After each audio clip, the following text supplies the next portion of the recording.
I'm very pleased to note that we have a very rich and diverse group of participants, ranging from technical professionals to policy experts, representing government agencies, as well as multilateral institutions and the private sector. Today, we will have the opportunity to share ideas on the findings and recommendations of the corporate level evaluation on IFAD's support to innovations for inclusive and sustainable smallholder agriculture carried out between 2019 and 2020 by IFAD's Independent Office of Evaluation. The evaluation exceeded expectations insofar as it incorporated insights into other areas of innovation at the institutional level and assessed corporate processes and development effectiveness in promoting innovations.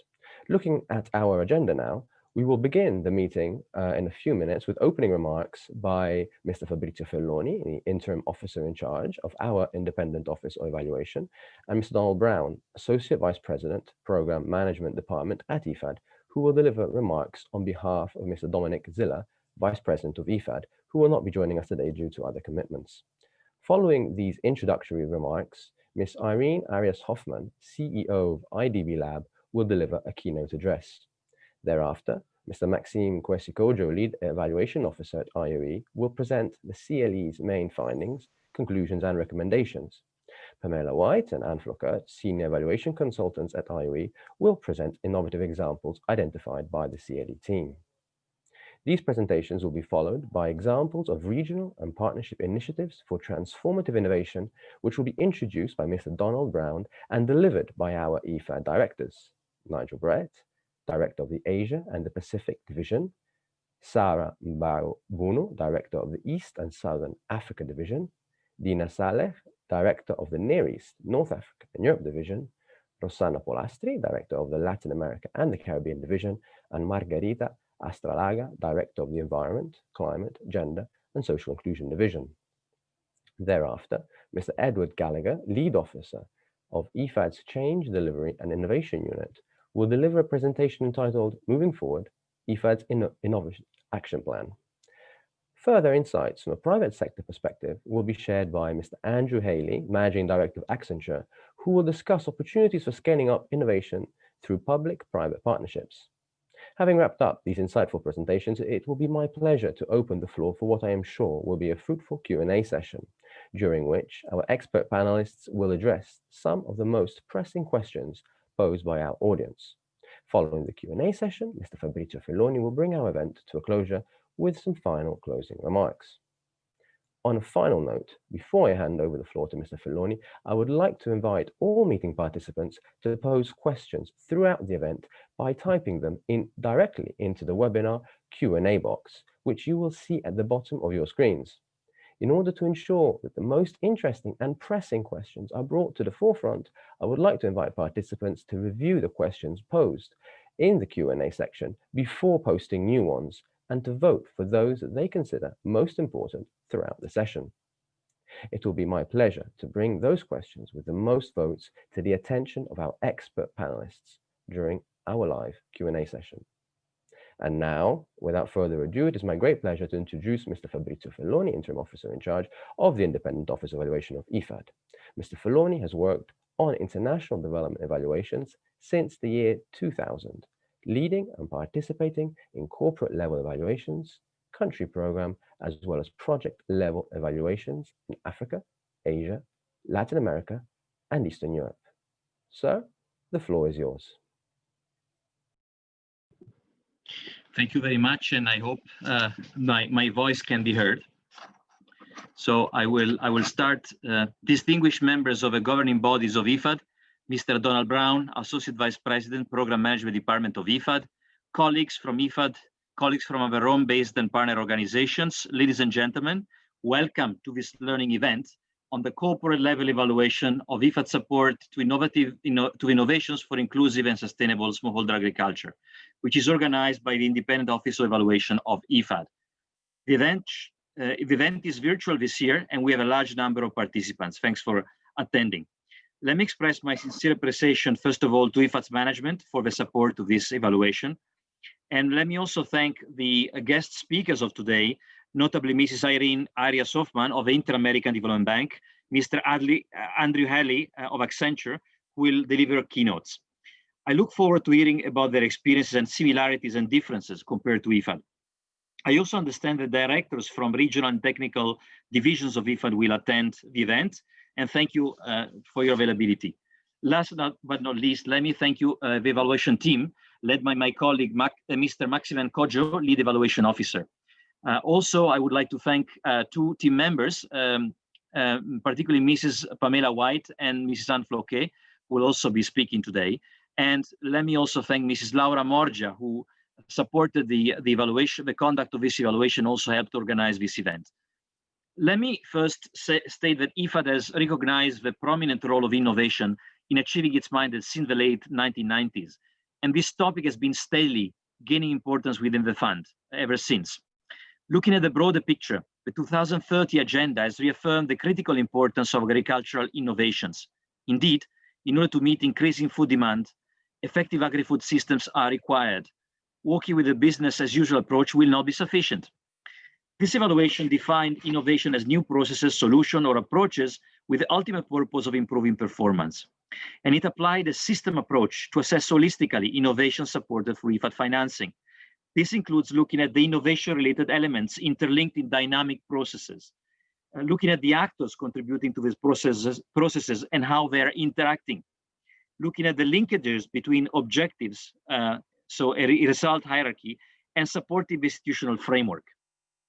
Now, turning back to IFAD, IFAD has an innovation strategy which was prepared in 2007 and is the only international financial institution with a specific innovation strategy.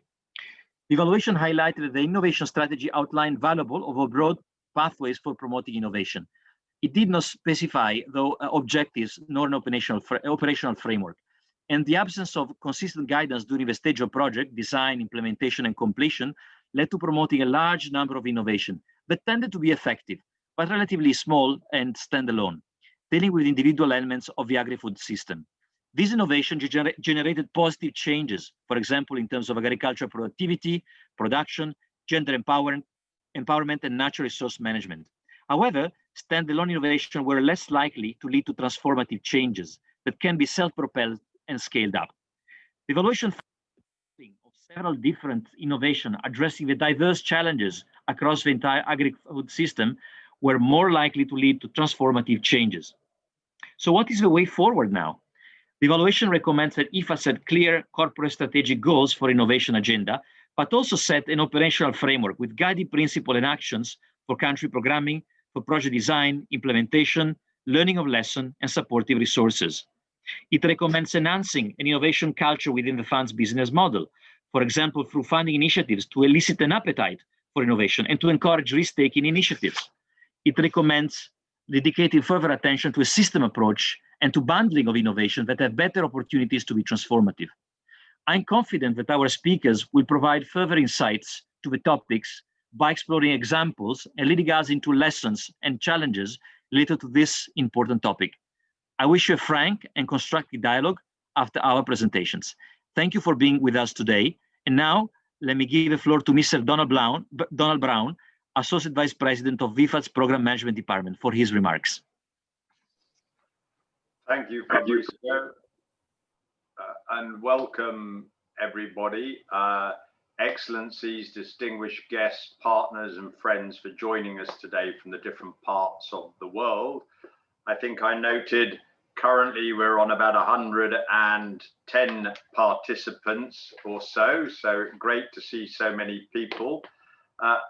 As was explained at the beginning, I'm delivering this speech on behalf of the Vice President of IFAD, Dominic Ziller, who couldn't make it at the last minute, but would very much have liked to have been here.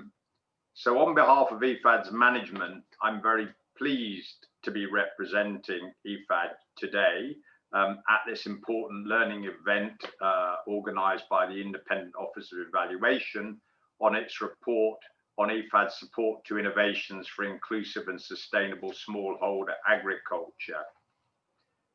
The United Nations system faces new challenges from increasing mandates and ever-tightening budgets, from climate change, rising inequality. Only last night, the World Bank talked about a significant increase for the first time in 2 decades in extreme poverty, conflict, migration, etc. So in this context, innovation and technology will play a crucial role to help us achieve the Sustainable Development Goals and for IFAD to reach our target beneficiaries. And innovation and technology are not always linked. While technology can be a useful tool to implement innovation, technology alone does not lead to innovation. In fact, innovation is very much a human-centered perspective and a process that initiates with the generation of ideas that require experimentation, iteration, willingness to take risks, diverse and inclusive teams, and most importantly, a strong commitment to learn, at times while failing, and sharing those experiences and lessons widely to spread the benefits of the knowledge. IFAD's management welcomes the recommendations of the Independent Office of Evaluation and is committed to address them consistently. And IFAD intends to measure results in innovation by taking into account the number of ideas tested, the impact of those ideas, and the learning derived from experimentation and iteration. IFAD management agrees that the new challenges, together with the findings of the IOE work on innovation, calls for a definition of innovation goals and unique value proposition that is in line with IFAD's operating context and long-term needs. Initiatives like the IFAD Innovation Challenge have provided evidence that staff are committed to innovate and to the learning and iteration process that comes with doing things differently and testing new ideas. In fact, it has been really inspiring to all of us to see our staff's ability to pilot, adapt, and dedicate extra efforts to extreme challenges like the ones faced during the current global pandemic. By developing a new operating model for innovation, IFAD will seize an opportunity to adequately integrate resources and sustain innovations over time. As the organization moves forward, IFAD aims to align to the UN's Space Framework for Innovation issued in 2019 that focuses on strategy, partnerships, architecture, culture, and evaluation. Management also recognizes the need to focus on the identification of synergies among innovations that facilitate clustering and bundling them during implementation to allow for a really transformative innovations and impact. But for this to be achieved, concerted and systematic efforts must be implemented to enhance the innovation culture in all organizations and within IFAD's business model. The recently launched IFAD 12 business model and financial framework will contribute to focusing on innovation, risk mitigation, transparency, technology for transformation, digitalization of agriculture, including solutions to address COVID-19, empowerment through technology, fintech, and many, many other aspects of innovation. Efforts will also be focused on embedding an innovation culture within the organization by creating incentives for employees to generate and bring forward ideas such as our innovation challenge, and to identify and reward innovation champions that embrace this end user thinking and are prepared to take risks. Strategic and informed risk taking is a key concept that we will be promoting, and by encouraging data-driven decision making. So the establishment of IFAD's virtual innovation lab platform proposed by the Change Delivery and Innovation Unit will support the creation of opportunities to establish non-hierarchical and democratic exchange that results in a pipeline of ideas that we can test and generate learning and knowledge sharing. IFAD will focus on increasing funding and establishing operational partnerships for innovation that contribute to optimizing our resources and maximizing the results achieved. In fact, IFAD has recently established new institutional mechanisms to make this possible. For example, our ICT for development strategy, the new private sector strategy, the creation of a private sector advisory and implementation unit, and the creation of the Change Delivery and Innovation Unit. The recommendations give priority and flexibility to grant partners proposals to generate and scale up novel solutions that respond to local needs is well received. This, however, must be accompanied by a system that allows testing based on understanding that all innovations will not succeed, and intelligent failure, i.e. failing fast and cheap, is part of an innovation process and learning from that.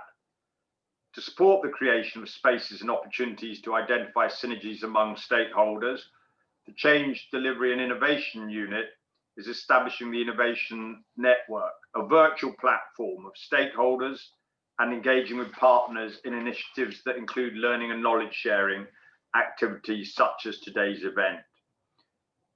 Moving forward, it's fundamental to recognize that and work with the complexity of the UN system's web of governance and oversight structures. IFAD will seek to secure buy-in from applicable governing bodies to gather support for innovative ideas by involving and communicating with country-level coordination mechanisms, but also to fund and program executive boards. We in management applaud IRE's initiative to hold for the first time this event virtually and to make it accessible to the public while allowing the organization to share transparently the results from the evaluation exercise in an open dialogue. So with that, I wish all of us a very successful event, and I thank our friends at the IDB Lab, Accenture, but also the members of IFAD's Executive Board, UN colleagues, and our audience today for joining us. And I look forward to a robust and informative discussion. Thank you.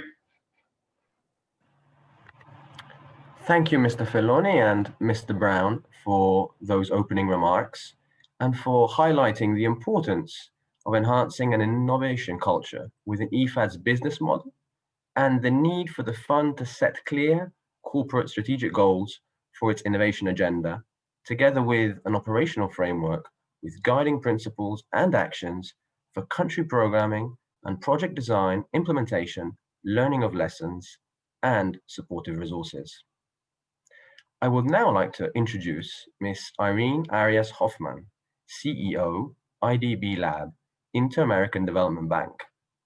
Ms. Hoffman has developed her career working for more than 20 years with the World Bank Group, specifically with the IFC, the largest international development institution focused on the private sector.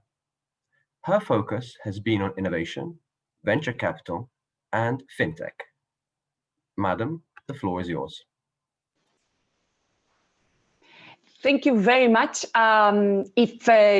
If somebody can enable my video, that'd be great, because I can't do it for some reason from this end.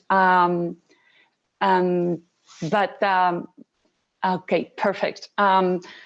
So good morning to all of you. It's really great to be here. And I want to say, first of all, congratulations on the event. It's a real pleasure to join you here, but it's also a bold move to launch a corporate level evaluation of this kind publicly, also doing it virtually, making it much more accessible to everyone. So I think it's in itself a real example already. It's also crucial as this is the only way we become better, and we have an obligation to be at our best, and especially if we have this mandate of fostering innovation within the organizations where we work. I did indeed spend 20 years of my career running different sectors at the IFC, at the private arm of the World Bank Group. I moved 2.5 years ago to the Inter-American Development Bank to run its innovation lab, which at the time was called Multilateral Investment Fund. And my conviction to do this was because I felt that indeed technology, not as an end in itself, but as a means, with a good innovation process, could really drive a change in the development of the region. And seeing the IDB group having being the only multilateral organization to have a dedicated entity within the group for these, to take this type of risk and to work directly with the private sector to foster this type of tech-enabled innovation, really was a kind of a call to action. So within the Inter-American Development Bank group, we at the IDB lab, at the Innovation Lab, work alongside the public arm and the private arm, IDB Invest, but we do have our autonomy and a different mindset to be able to dedicate and do what it takes to promote innovation at its grassroots. And I'll talk a little bit more about that later. So I was really happy to see such heavy focus on the role innovation can play in the report, and also the concept that now I think Donald Brown also referred to as technology being just an enabler or a catalyst for change. So this is very aligned with our mandate, with our focus on innovation for inclusion. We would believe that especially now, given the past months, it's become even more relevant. We see that there is a digital urgency because we see an abundance of possibilities to deliver digital health, digital financial services, digital services to smallholders, but it requires a deliberate effort in order to make sure that we achieve inclusion in all respects, including digital inclusion. So we need more IFIs like IFAD to work together with us and take risks and partner to foster this transformational sustainable innovation. So I'll share a little bit of IDB Lab's story, just to emphasize the alignment between our two organizations and share a few insights that we have collected over the years. At IDB Lab recently, we adopted a mantra of becoming a lab, and the journey being the objective in itself, having in some ways a team that adopts an infinite mindset. We're not there to win a game. We're there and seeking this constant improvement. So being the best version of an innovation lab that we can be, being a better version today than we were yesterday. And this is why I love being part of this event today, because we do see this as a two-way street. We want to pursue our goals, learning with others. And so I really welcome IFAD's move in this regard. And thank you also, Gladys, for being so proactive. I was, as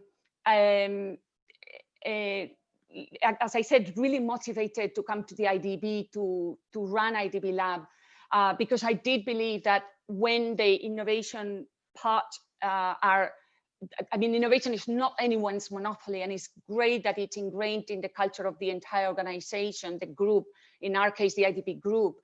But if you don't have a specialized team that understands how to take certain types of risks at the earliest stage, for example, of startups, like seed capital to Series B, that's part of the spectrum. It's very hard. The mainstream business sort of ends up crushing a little bit that, or it becomes sort of the outliers. So having a specialized team with the ability to focus and take that type of risk is very, very important.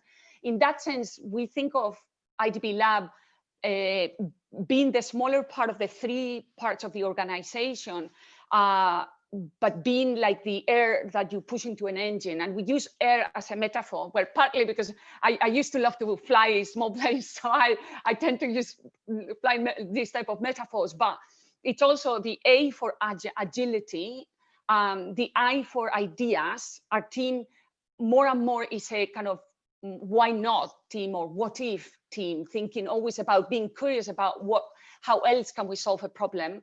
And finally, the R for risk, and that's what I was referring to earlier on understanding that type of risk in that end of the spectrum is crucial. And then it's because we manage and specialized in that type of risk, which is so different from understanding the risk of larger scale operations or more established operations where you rely on financial projections and financial statements or larger sort of government operations on the public side, because we specialized on the more experimental end and up to sort of go to market end of the spectrum. The perception of risk for us is very different. We understand it, therefore we know how and when to take it.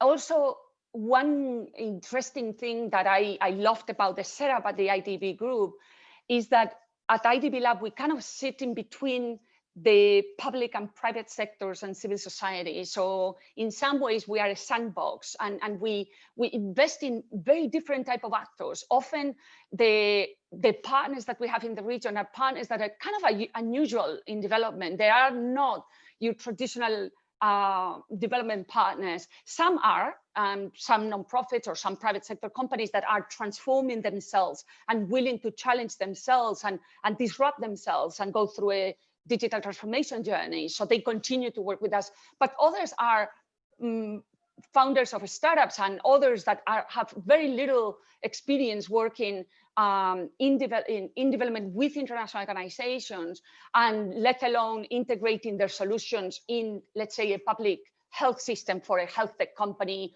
or with a corporate. So we serve as a bridge in between that to make much easier that integration of the innovative solutions that come from that kind of individuals and creative talent, and the more established sectors on the public or private side. And this is a crucial aspect in order for us to achieve one of our main goals, which is that we want to have long-lasting impacts. It is very exciting to work in this space because you do see new things every day. You see founders of startups that are taking risk and doing amazing things, but it's not enough to just get excited about it and invest in that early stage if it's not going to scale. So the scalability aspect is one of the key criteria that we look for, and therefore the value, the incredible value of sitting in between the public side and the private arm. Another key criteria is, of course, that we don't get caught up by the hype of tech or other enablers of innovation.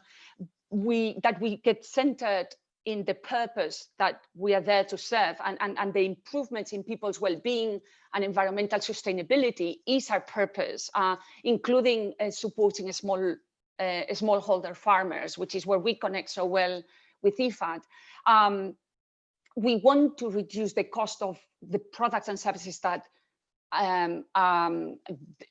these segments of the society can access, because we know it's possible. We know that there are tools today. There is a way of managing data, analyzing data, and building solutions based on that was not possible before. And I'll give it some examples after. So how do we exactly deliver? We do three things. We provide financing, knowledge, and connections. And we do that looking at what sometimes seems the impossible, looking at those things that have not been tested before. So in some ways, just to steal a Marcus Aurelius quote, given that, you know, IFAD is based in Rome, the impediment to action advances action. What stands in the way becomes the way.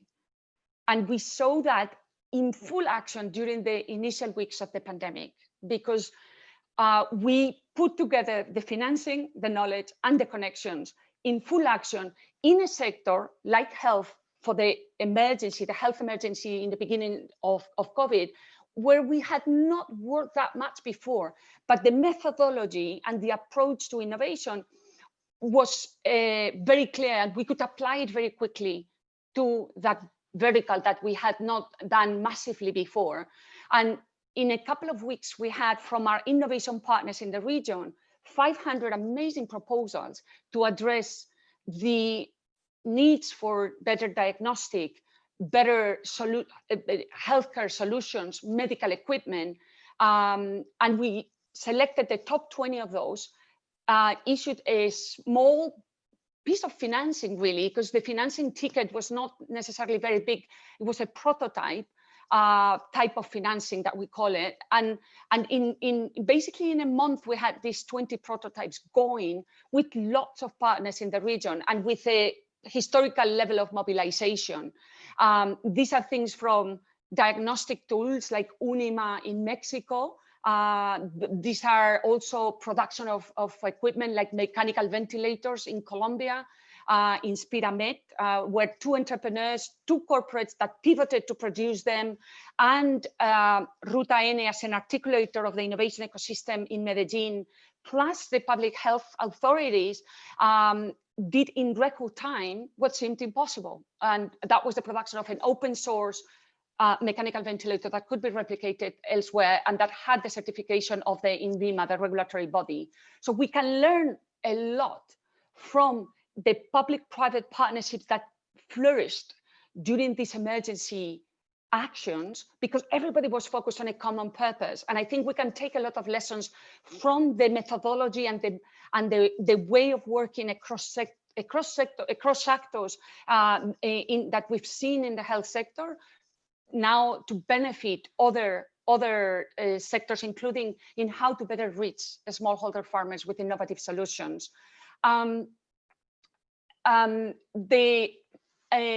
operations are not small just experiments that are isolated of each other.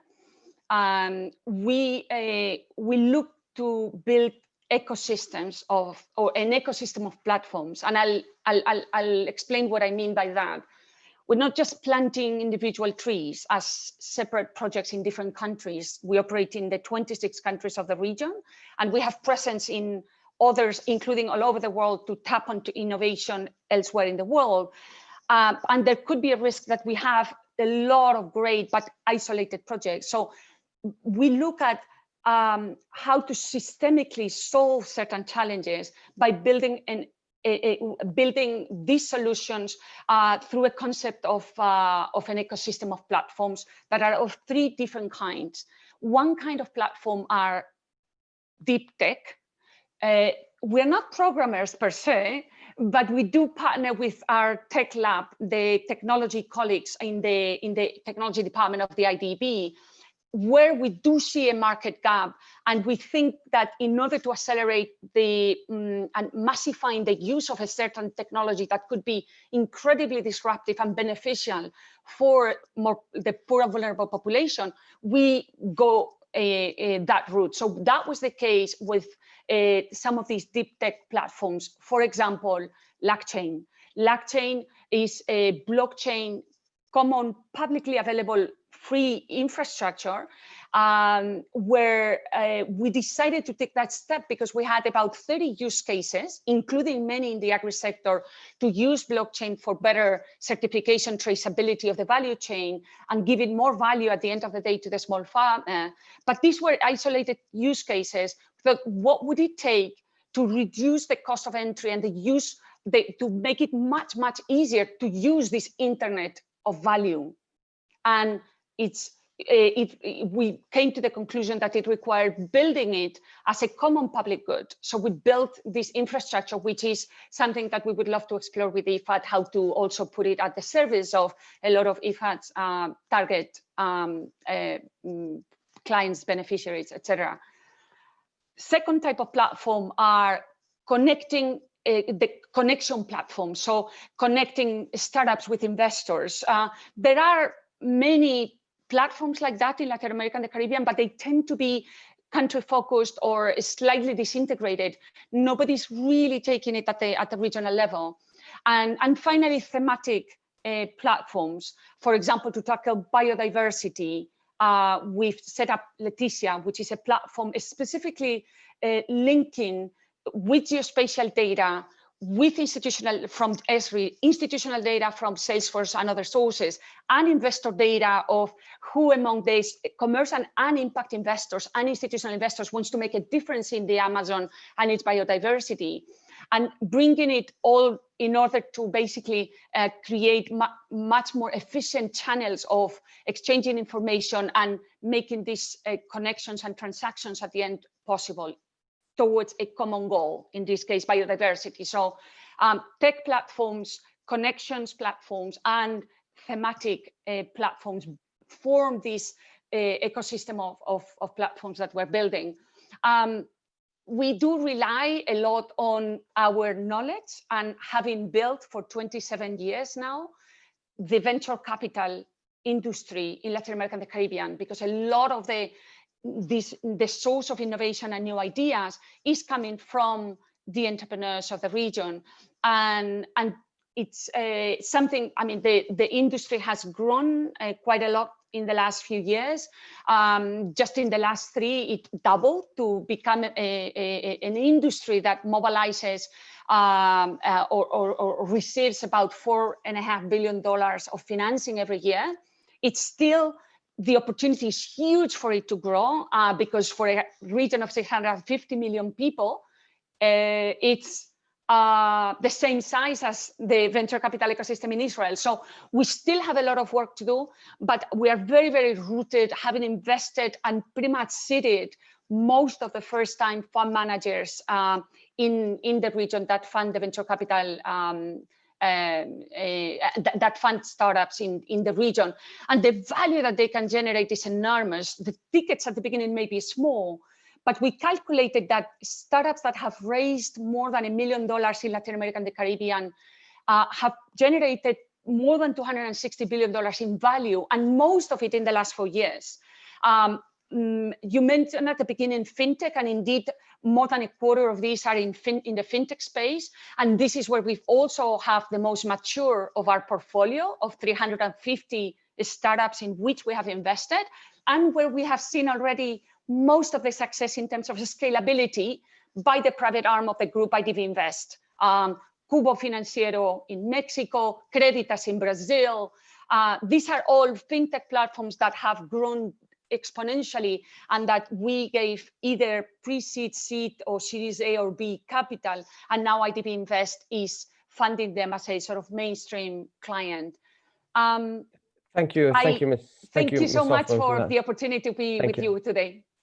Thank you very much, Madam, for that keynote address, for highlighting the need for a growing number of IFIs to foster transformation and uptake of innovative approaches, and for sharing the approach and background of IDB Lab and its drive towards continuously pushing the innovation envelope, and for providing us with very interesting examples in this regard. I would now like to move on and to introduce Mr. Maxim Kwesikojo, the Lead Evaluation Officer at IOE, Ms. Pamela White and Ms. Anne Flokert, Senior Evaluation Consultants at IOE, for presentations on the CLE's main findings, its conclusions and recommendations, together with innovative examples identified by the CLE team. So, Mr. Kojo, the floor is yours.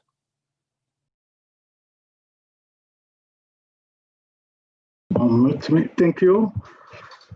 Yes, okay, can we have the presentation? Yeah, okay, share the screen. Thank you very much, and good afternoon, everybody. That is a great participation for this event. As said by the moderator, this presentation will be done by myself, that will present the main finding, and also Anne Fouquet and Pamela White, who will support also a theme of presentation of example. Let me use this opportunity to thank IFAD management, IFAD staff, IFAD partner, government representative, and project team. Some of them are participating, that supported us during the successful conduct of this evaluation. Next slide. The CLE was adopted by the IFAD governing board during its 125th section in December 2018. The objective were to assess IFAD's effort to promote agricultural innovation, which have contributed to address rural development challenges, especially for smallholder, to assess IFAD contribution for the dissemination and scaling up of successful proper innovation that were climate resilient and sustainable and rich diverse group of farmers. And third, to identify recommendations for improving IFAD's approach and performance in promoting agricultural innovation for rural transformation. This is very important. In terms of methodology, the evaluation was purely non-experimental, based on the use of two databases. One included 508 loan projects over the period 2009-2019, and the second 240 large grants. Quantitative analysis were complemented by qualitative analysis with case study conducted in 20 countries. Hi. Yes, right? Yes, I can. Can please, we are hearing some voice behind. Next slide, please. Okay. This is clear. This figure shows the system approach that have been adopted by the CLE team to ascertain holistically innovation supported by the fund, aligned with the promotion of agri-food system. This figure shows three main components: the agricultural production and value chain system in the middle, and then we have the socioeconomic pillar and natural components that are there. And over, we have one main, which is additional component identified by the CLE team, named governance pillar. And this includes overarching elements that are driving force for the proper functioning of the entire system. We can see their interaction and influence among each of the elements of the system. Next slide. Trend of IFAD-supported innovation. The CLE highlights the fact that innovation are implemented to overcome smallholder challenge. This is very important, with the ultimate purpose of improving the performance. And this is taking into account the context of IFAD. And in view of that, we found that the majority of innovation supported by the program of loan and grant were socioeconomic and institutional for about 60% of cases, followed by agricultural production technology. Innovation for value chain and natural resource management, as well as climate change adaptation, are fewer because they are increasing within the portfolio. Loan investment projects support innovation at the stage of dissemination, and those innovations were mostly already tested and proven elsewhere and transferred into a new context. Grant programs support innovation at the state of development to develop genuine innovation. And this shows the importance of grants to identify novel solutions to address smallholder challenge. Next slide. In terms of corporate processes, it was already mentioned by Fabrizio that IFAD has recognized the importance of innovation over the past 30 years.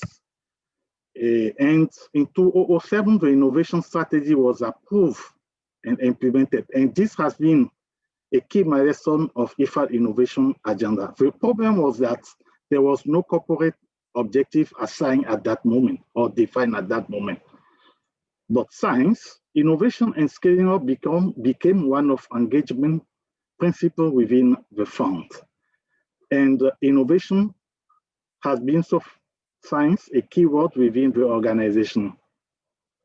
Unfortunately, the disbursement of specific funds to support innovation has to wait until 2019, a year that also recorded positive initiative in embracing a culture of innovation. We had, for instance, the creation of Change and Delivery Innovation Unit, as well as the implementation of Innovation Challenge Funds. Next slide. In terms of innovation process, this happened during the three main programming stage. At planning and design, the IFAD approach is ad hoc and unsystematic due to the lack of a framework. During the implementation, the process was assessed very relevant and conducive, leading to the identification of adaptive solutions despite the lack of a framework. At the completion stage, there is an insufficient analysis and documentation of innovation results achieved and contribution to impact. Overall, innovation process are left to individual initiative due to a lack of a minimum guidance or framework. Tension appear when loan-supported projects has to implement genuinely novel solutions, as they can be risky and hamper the project effectiveness. Third, partnerships supporting innovation processes at national level were assessed less effective. Next slide. Effectiveness and impact of innovation. We found that very effective innovation were pertain to human social capital and agricultural technologies, as well as natural resources management. Less effective innovation were found in terms of economic capital, for instance, access to credit, and to sustain access to markets. We found also that governance innovation complement other and lead to greater effectiveness and impact. Finding has shown that the need to bundle or package innovation that address various challenges of the agri-food system in order to enhance their effectiveness and impact. This enables to give them a transformative dimension, meaning they are able, those innovations are able to lift smallholder farmers above a poverty threshold so that they cannot easily fall back after a shock. Next slide. In terms of inclusiveness, the CLE found few gender-specific innovations, but many were useful to women.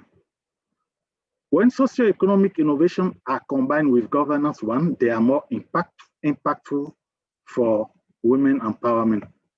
A good example is the gender action learning system implemented in several countries, and that will be presented by Pamela just after me. Regarding youth, human capital innovation was successful. For instance, the youth incubation approach implemented in several countries. But innovation to enable youth access to market and financial resources were less successful. In terms of scaling up, those innovations addressing challenges related to economic capital and production technology were the most scale up.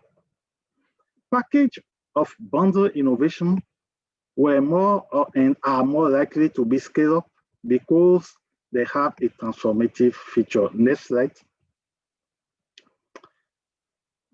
In terms of natural resource management, several agricultural production innovations were found useful to contribute to that objective. For instance, soil and water conservation technique and small irrigation scheme. Specific natural resource management innovation are few but successful, and they are being more and more found within the portfolio. In relation to climate change, some production-related innovation also contributed to reduce the risk of crop failure due to climate change. And also specific climate change-related innovation, they are recent, but they are increasing within the portfolio. So now, next slide, let's look at concrete examples. Next slide, please. We have the first example will be the Society for Intensification of Agricultural Production. In French, that is SIPA, Société d'Intensification de la Production Agricole. The example was found in Senegal, and SIPA was introduced with an IFAD-supported project in the early 2000s. SIPA are small and medium rural enterprises specialized in modern and intensive agricultural production for economic purpose. They are limited liability companies whose members are young people and women living in a rural area. Main challenge to address by introducing SIPA were rural youth unemployment, low agricultural productivity and production in semi-arid area, and rural exodus. In order to be effective, SIPA benefits from the support of various actors: local authority, government, financial institution and private partner. I'll come to that. Next slide. Each SIPA includes about 100 to 50 people in average who are associated to exploit an area of about 40 hectares. This enabling to build both human and social capital with them. SIPA produce commodity with high productivity and high added value as, for instance, okra, melon, chili, tomato, and potato. Initial investment are supported by the project, complemented by additional funds provided by the government. In terms of economic capital, SIPA were able to access to credit as this was guaranteed by the government. Moreover, the access to markets is ensured by securing upstream contract with private companies who buy the production once they are ready. Results achieved has been very successful. SIPA have significantly contributed to better usage of land resources in those semi-arid regions by increasing their productive potential. The team observed horticultural commodity that could not be produced before in those areas. And therefore, SIPA became a source of income for about 10,000 youths as data were collected during the field mission. In view of this success, the government has secured funds from the Regional West African Development Bank, BOAD, to expand the innovation in other similar regions. Next slide. Okay. Overall, what are the key enabling factors in this example? We have accountability of beneficiaries, because they have to contribute with financial resources and be trained for their professionalization. Productivity and profitability of irrigation scheme were key.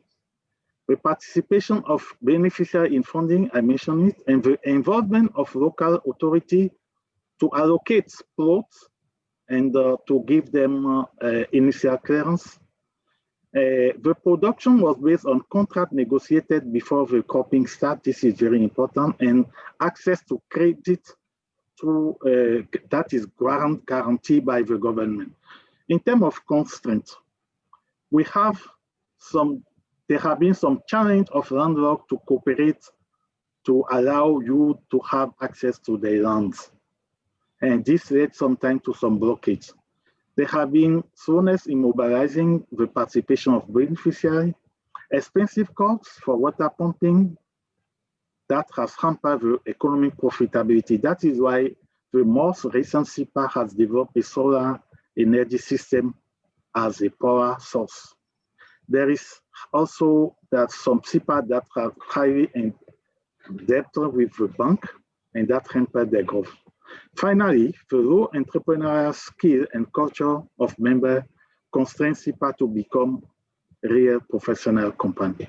Next slide, and over to Anne. Thank you, Max. I would like to present two innovations in value chains. We have previously said that there were not so many innovations in value chains, but these are quite interesting examples. So, because these innovations could increase the performance level of value chains at a higher level. The first example is in Bangladesh, concerns the duck egg value chain in a region that is underwater 6 months a year. And the second example is from the hills of an island in Indonesia, where smallholders farm cocoa plantations and other perennials at a low productivity level. So we will show here that the sound bundling of innovations brought in by different stakeholders can push value chains to a higher performance level. In Bangladesh, IFAD developed a long-term partnership with an umbrella organization promoting microfinance institutions. In IFAD projects, this umbrella institution worked with well-anchored microfinance institutions or NGOs, and they have been invited to promote value chains and not only financial services. What is innovative here is how NGOs manage to kickstart the upgrading of inclusive value chains, as in the case of ducks. So ducks are raised during flood season at a slack time, and even by the poorest and landless dwellers. Free roaming ducks can be fed for free. And then duck eggs have a very good inland and export market. The interventions targeted the duck egg value chains in two ways. First, NGOs identified innovations and promoted small farmers who were able to adopt these innovations for egg hatching and duckling raising. Farmers could sell then these well-bred and healthy ducklings to duck farmers and provide advice at the same time. And this allowed for a seasonal increase in duck flock size and an improvement of their productivity.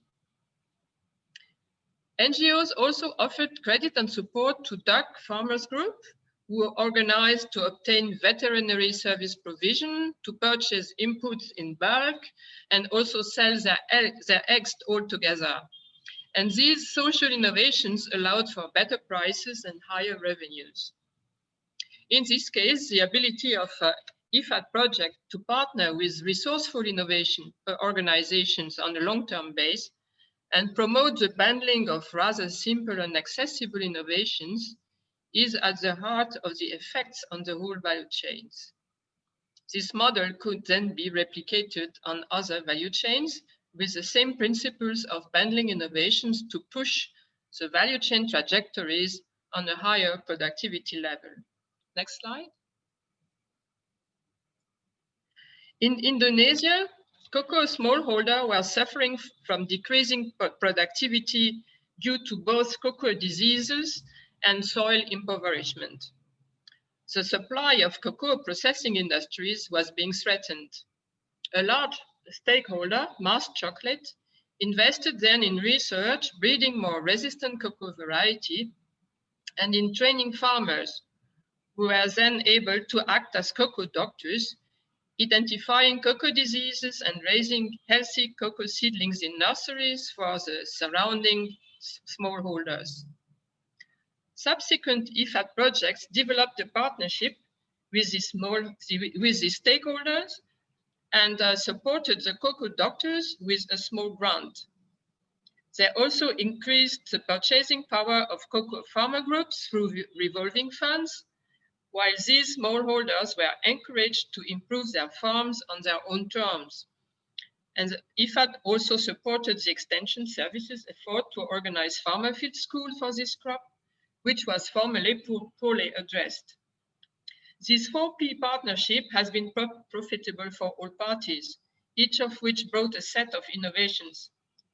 Decision makers at the national level were then included in the process through a policy lab, which was able to monitor these innovative interventions in order to assess them and subsequently scale them up. And indeed, new 4Ps have been initiated in the meanwhile. Next, please. These bundles of innovations have many outcomes.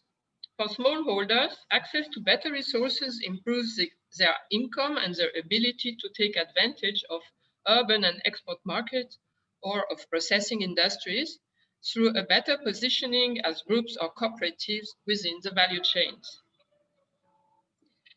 Young and better educated farmers can develop small businesses through which they can also assist their neighbors while providing seeds, seedlings, ducklings, and whatever. IFAD project could take advantage of technical innovations developed by the private sector for its own interest, or of innovations transferred from elsewhere through a dense network of microfinance institutions and NGOs under the supervision of a powerful umbrella organization. And projects could take advantage of value chain's innovative ideas on how they can be promoted and achieved. Project had the ability to pull different strings together and multiply efforts in bringing in complementary and missing resources such as small grants, credit funds, support to extension, farmer cooperatives, etc., in order to scale up these innovations. What we missed in all this was that this process of bundling innovations targeting different targets in the value chain had not been performed very explicitly, and therefore making it more explicit could probably make it also more effective. I give the floor to Pamela. Okay, thank you very much, Anne. So as mentioned by Max, we gave consideration in the evaluation to how innovations intersected with cross-cutting issues in IFAD projects. So such as gender, youth, disadvantaged groups, including the very poor and Indigenous groups, and issues of environment and climate change. So today I'm talking about one example, which was the gender action learning system, which we considered to be fairly transformative.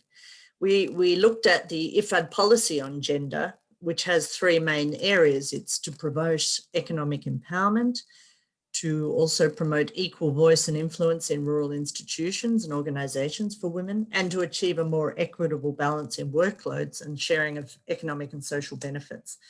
And this is something that GALS was addressing in many ways. And often the biggest challenge for women, as many of you realise, is a lack of confidence and capability to act. And that may also include a lack of family or community support, be it physical support, time off the household duties, etc., or just general encouragement.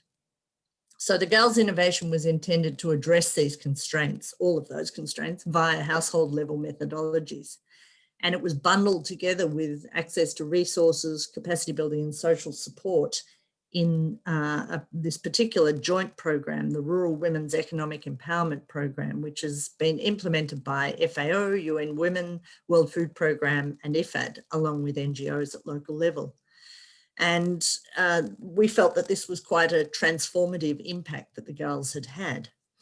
Within the RWEE, IFAD has been the one supporting the GALS methodology, and this has been implemented in many countries around the world in the joint program, but we particularly considered it in Kyrgyzstan and Rwanda. And we found that it was developed originally in Uganda by Oxfam Novib, and then it has been gradually developed further and further. And in fact, we found that FAO has now picked it up in Kyrgyzstan at least and replicated it themselves. Next slide, please. So the work begins with the training of these people called change catalysts or champions at community level, and they work at the household level to support the family, and they analyse their current situation. Now that might include the woman, the adult man, it could be the grandparents, the children, everybody is included in the discussions. And they're looking at the gender inequalities, who's doing what work, how much time is everybody spending, where is the money coming from, etc. And they're addressing those current constraints and then developing a shared vision for the future with an action plan. And the idea is that GALS is really enabling the households to consider their own situation in relation to the opportunities and barriers that they're facing, and then take a step forward.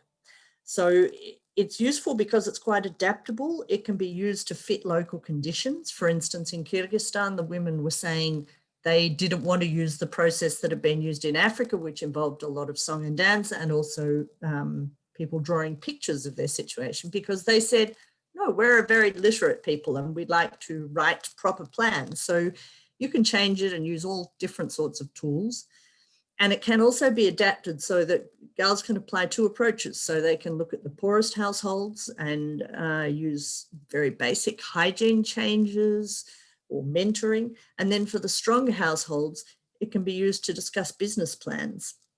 And in the RWEE joint program, for instance, then funding was available to then use for business development.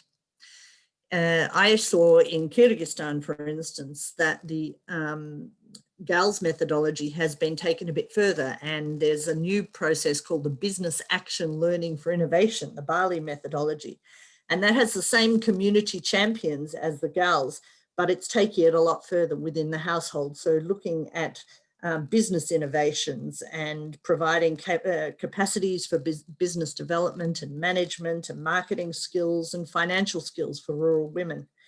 And so they're provided with support to plan their businesses and also to monitor progress and network.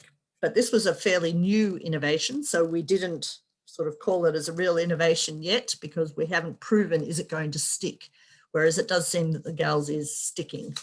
Next slide, please.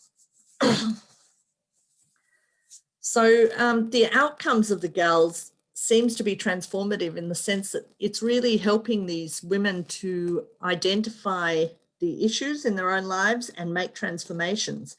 And there does appear to have been quite significant socioeconomic and political impacts. It's a very household-based approach, and it's looking at all sorts of gender roles. It's not just a purely women, it's quite granular. In Kyrgyzstan, women told that as a consequence of using the GALS, they've got a very changed role within their family.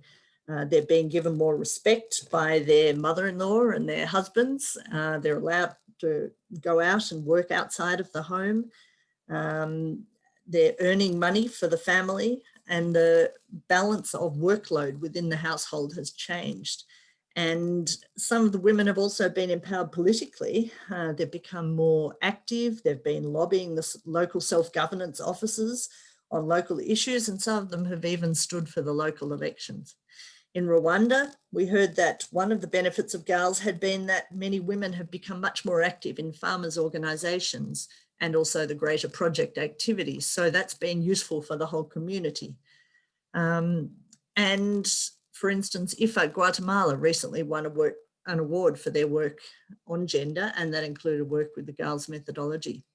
Now, naturally, the biggest difficulty with GALS is that it's a very granular approach. It needs really household level work, and it's also very important that it's bundled with access to funding and training like it is in the joint program, because otherwise, empowerment and endless planning is not enough. It just produces frustration. But if there are several things involved in this bundle of innovative activities, then I think it's very transformative. Within the innovation evaluation on the whole, we didn't find so many innovations specifically targeted women, but many were useful as a result to the women that were working with them. Particularly grants were a much more flexible way to address women's issues. But one other thing we found was that context is super critical. Gender considerations obviously vary between countries and will have varying effects. In some countries that are quite socially conservative, it was quite difficult to show the benefits for women from these IFAD innovations. Whereas in other countries, they were very active. For instance, in the Philippines, the IFAD Philippines Gender Network had been a really innovative process of bringing together partners from all different organizations and sharing experiences. And we found similar great experiences with issues such as youth and Indigenous issues. Okay, thank you, Max. Okay. Overall, summary. We found overall that IFAD business model supporting innovation promotion is overall satisfactory, in general. The few points that need to be addressed and that have been translated into recommendation are lack of corporate and strategic objectives that have been mentioned by Donald also to be developed, and supporting operational framework. A minimum guidance is also lacking. One important point is the insufficient allocation of specific resources. Innovation needs specific resources, and that has to be addressed. Innovation process at national level need more support, governmental support, synergy and partnership. So partnership is also key. And as for now, there is a little focus on promoting bundle of innovation for transformative feature. So the recommendation, next slide and the last slide. The recommendation made by the CLE was 6 to set clear corporate goals for IFAD innovation agenda and to develop and implement operational framework. Second, to improve the operating model that supports IFAD innovation agenda. Third, to dedicate greater attention to the bundling of innovation that has transformative feature. Fourth, to enhance the innovation culture within the fund with greater allocation of specific resources. Fifth, to increase funding and operational partnership for innovation support at all levels. Sixth, last but not least, to streamline knowledge management tool for better access and to share innovation-related information. Thank you very much. We are at the end of the evaluation finding. Over to the moderator. Thank you very much, Mr. Kojo, Ms. White, and Ms. Floqueur for this presentation, which highlights how IFAD's ability to partner with resourceful organizations has allowed the organization to take advantage of the innovations these partners can develop. In particular, your presentation brings to our attention several examples of innovation, including the Society for Intensification of Agricultural Production, the dog egg value chain in a region in Bangladesh which is underwater 6 months a year, and the 4P initiatives in the Indonesian cocoa value chain. Drawing from these and other case studies, the need to streamline knowledge management tools for accessing and sharing better innovations-related information and to increase funding and operational partnerships for innovation support clearly emerge as essential recommendations. I would now like to reintroduce Mr. Donald Brown, Associate Vice President, Program Management Department at IFAD, who will introduce IFAD's regional initiatives and partnerships for transformative innovation.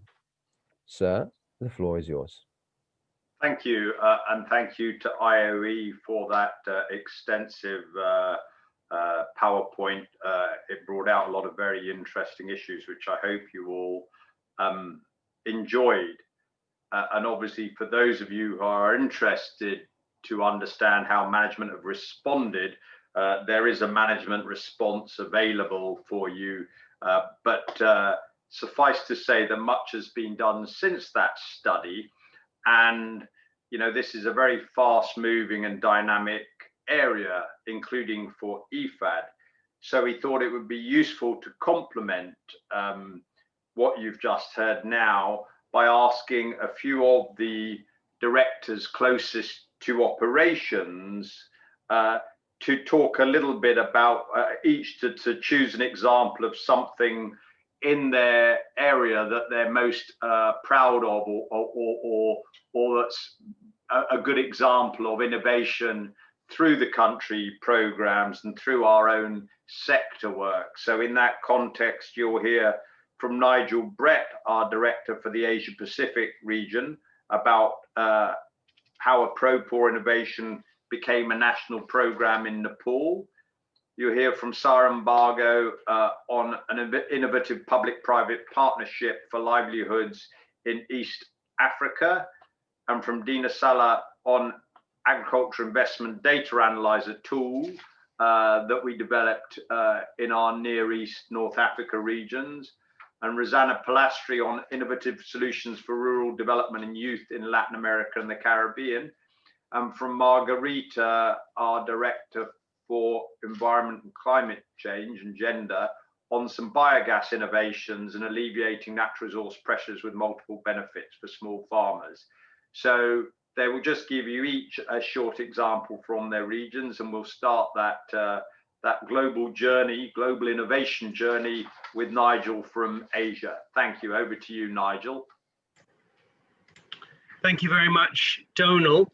Good afternoon, everyone. The example I'd like to summarize comes from Nepal, in particular the forestry sector. One of the development challenges at the time the innovation was designed was degradation of forest land and the impact of that degradation on livelihoods of the rural poor. So IFAD designed a project, the Leasehold Forestry Project, which took on this challenge and tested a completely new approach of doing community forestry. It involved leasing small plots of degraded land to landless women on very, very long-term leases, 40-year leases. And the women were given management rights and used the land for cut and carry, for goat feeding.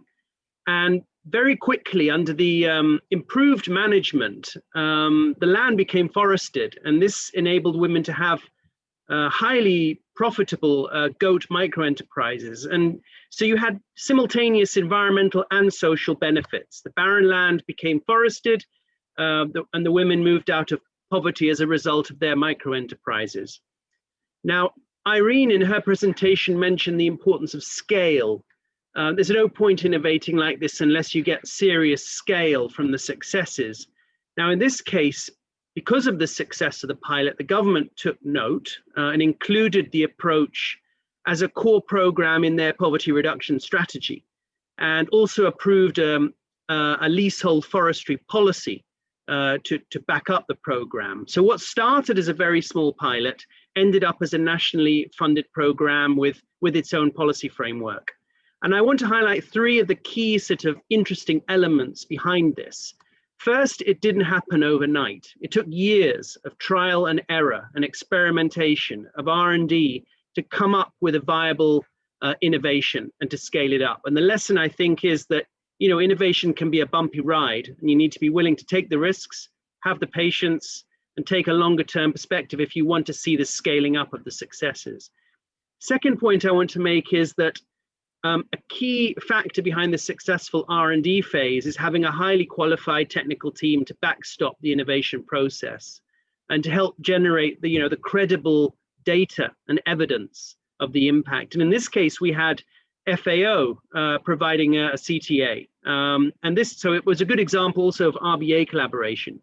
And then the final point I want to make is, if in order to jump from a small innovation to a national program, you need national champions.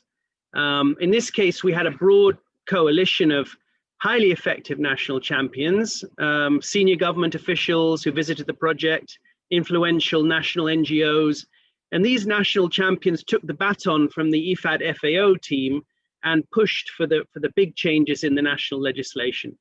So with that, Mr. Chair, I'll pass it back to you. Thank you.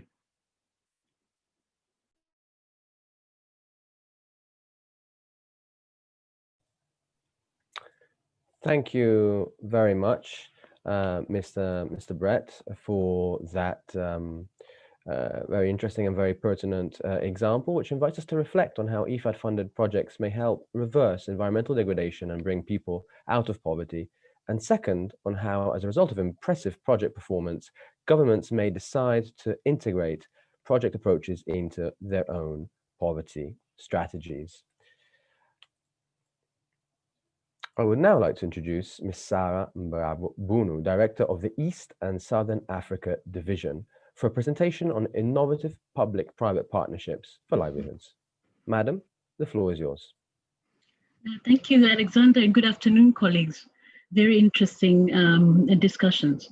My example is not dissimilar to my colleague Nigel. My example takes you to Kenya, and I just want to highlight an innovative approach to watershed management. So this is around the Upper Tana Water Fund. Basically, water catchment areas are a key source of water for many, many uses, not only for productive use for smallholder farmers, but also for energy generation for Nairobi City, and also for clean drinking water, as well as for production of Coca-Cola and other types of beverages. So you could see the multiple needs for the Water Tana River to supply to Nairobi. And this example basically looks at how we innovatively put together a sustainability mechanism to incentivize farmers. The smallholder farmers there were basically growing food at a loss, facing land degradation, water scarcity, and potentially food insecurity. And the intervention that was promoted by IFAD, together with other partners, notably the Coca-Cola Foundation, has basically looked at ways of incentivizing smallholder farmers to practice sustainable agriculture and to improve soil management. They have planted 300 trees in the area.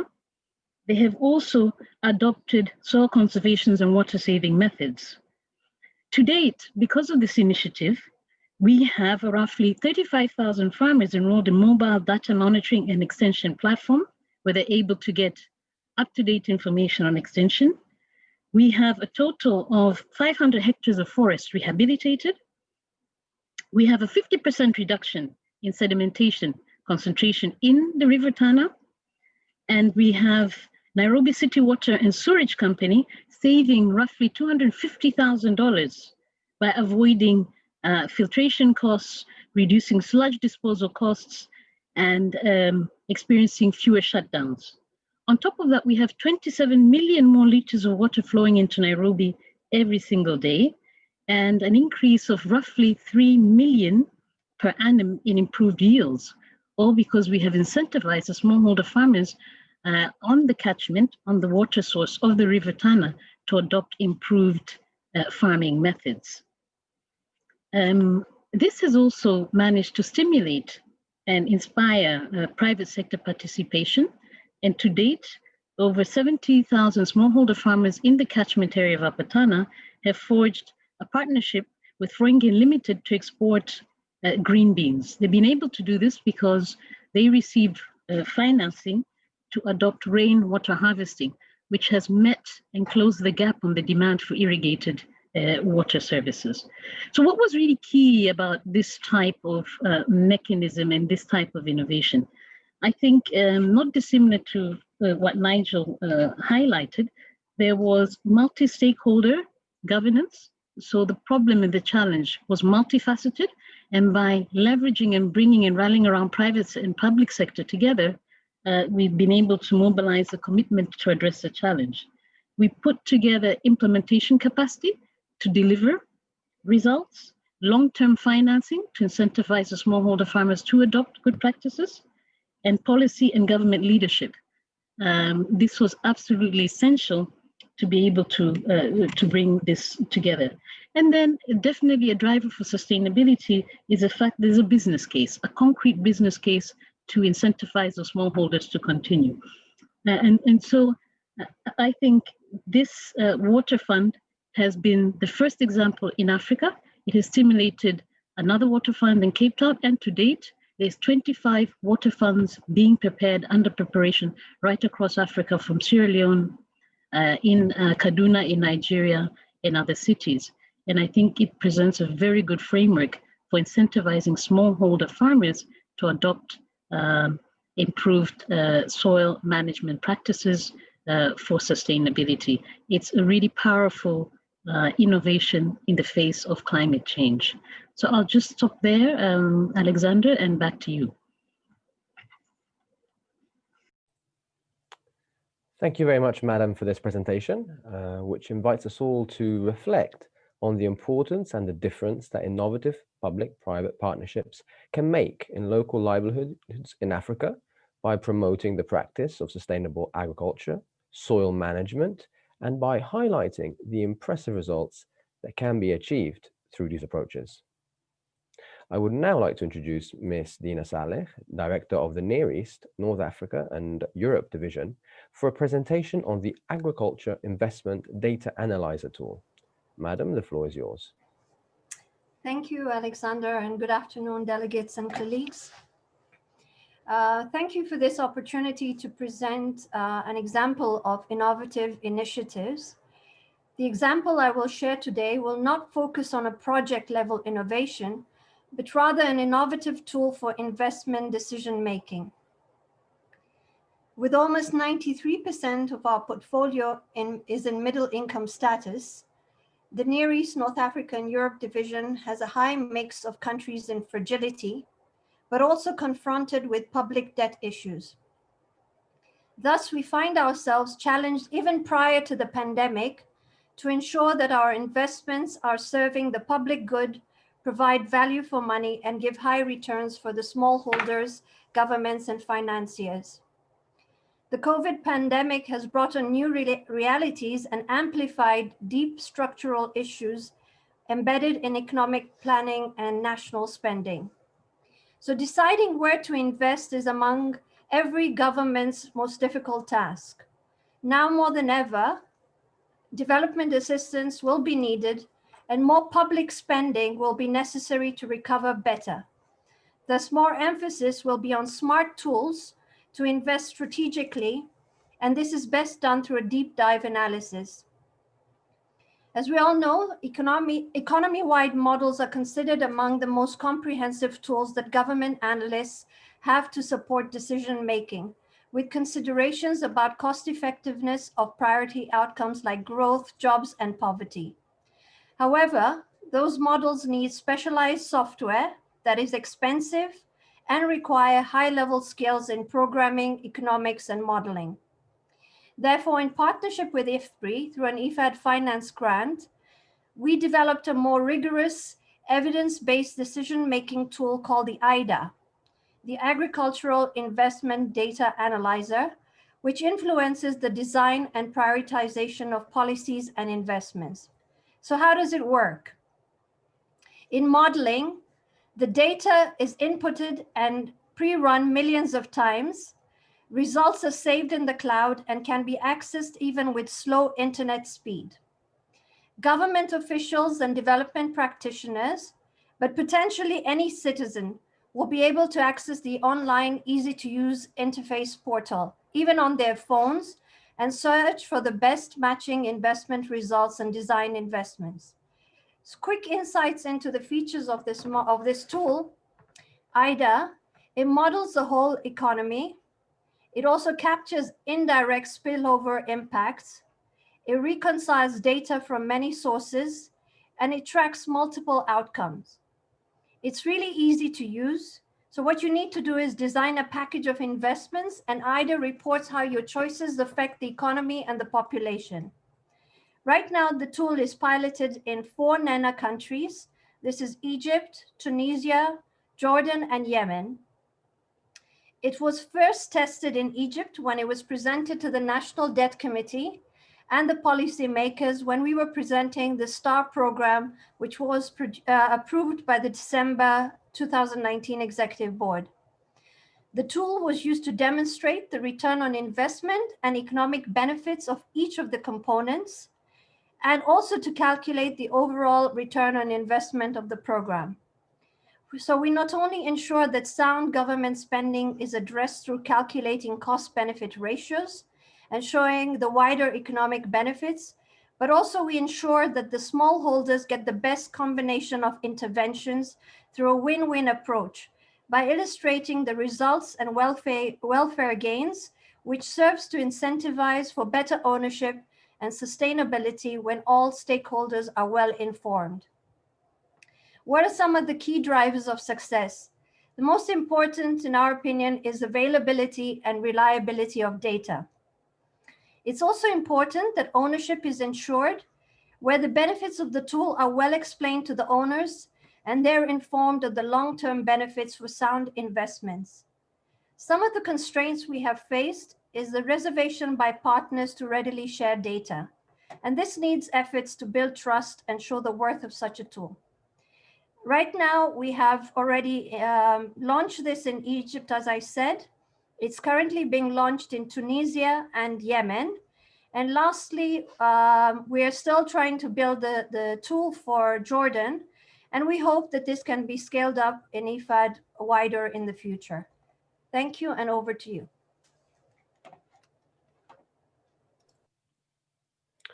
Thank you, Madam, for this presentation, which brings to our attention how the COVID pandemic has emphasized local structural challenges, which require smart tools to invest strategically, for underscoring how, by assessing the economy-wide impacts of policies and investments, the Agricultural Investment Data Analyzer Toolkit assists governments development partners, and investors in prioritizing their investments and for stressing the importance of availability and reliability of data. I would now like to introduce Ms. Rosanna Polastri, Director of the Latin America and the Caribbean Division, for a presentation on innovative solutions for rural development and the youth. Madam, the floor is yours. Thank you. Good morning to Irene and good afternoon to all. The experience I would like to share has a combination of two ways of doing innovation, open competition and technology. It is not a project embedded activity, but it builds on projects. We do not have a lab, but in some sense, we created our mini lab in the LAC region. It is a platform, and as Irene said, there are a lot of platforms for value chains in LAC, but they are not very effective. We thought that with our projects, we have the beneficiaries already identified, so we have the right environment to pilot it and make this work. So the challenge that we identify is that interactions between small farmers and market and food retailers are quite uneven and informal. This in turn results in market failures, lack of security for the retailer of getting a stable supply, and sometimes in unfair prices and conditions for the small scale producers. We constantly got from government authorities questions about next steps on how to ensure that the beneficiaries of our programs could connect to markets. So what we did was, with our team from the Peru office, we developed the first edition of the IFAD Hackathon, the first of its kind, in October of 2019. This was announced with 2 weeks anticipation and with 1 day of a hackathon. We had more than 100 participants and most of them were young and women. They proposed digital solutions to strengthen the links of smallholder farmers with markets. The winning team for the first hackathon, Harvest, proposed a digital platform that integrates the requirements of restaurants with the production of logistics capacities of IFAD projects, cooperatives, and producers. We already developed contacts to start using the platform, such as Subway in Argentina and the chef Gaston Acuri in Peru. The lockdown has delayed implementation, but as some countries are starting to lift restrictions, it's starting to take off. How the tool addresses the challenge, payments and interactions through the app will enable a more formal and transparent commercial relationship. The app also supports a dashboard that includes data on transactions, number of farm organizations, and production volumes. This has an enormous potential of resulting in a win-win, more formal commercial relationship between farmers and the market. And in our case, the key enabling factors were the interdivisional work, the participation of a broad range of actors, and an aim to foster creative solutions through competition. We counted with representatives from IFAD operations and the technical unit, private sector, academia, and youth participants. I want to highlight the last one. For us to bring innovation to support rural development, we need to involve the younger generations. We should not underestimate the power of the youth. As factors of constraints, we found that small farmers, for them to reach the market, they require an enabled setting that goes beyond the access to mobile technology. This is why we are integrating this tool in the context of our IFAD projects that promote comprehensive development plans and in which we support the strengthening of small farmers organizations, capacity building, and access to rural financing, among others. In terms of scaling up, we are already launched the second hackathon in Bolivia this past July, and we have a few more coming up. We are planning the potential implementation of this tool in the context of public procurement of food for small farmers in school feeding programs that, as you know, are very important and large in the Latin American and Caribbean region. Are we going to stop here? No. We are at a very early stage of exploring the possibility of using blockchain with this app to ensure responsible production and consumption. Our aim is to revamp the tool with traceability. Thank you.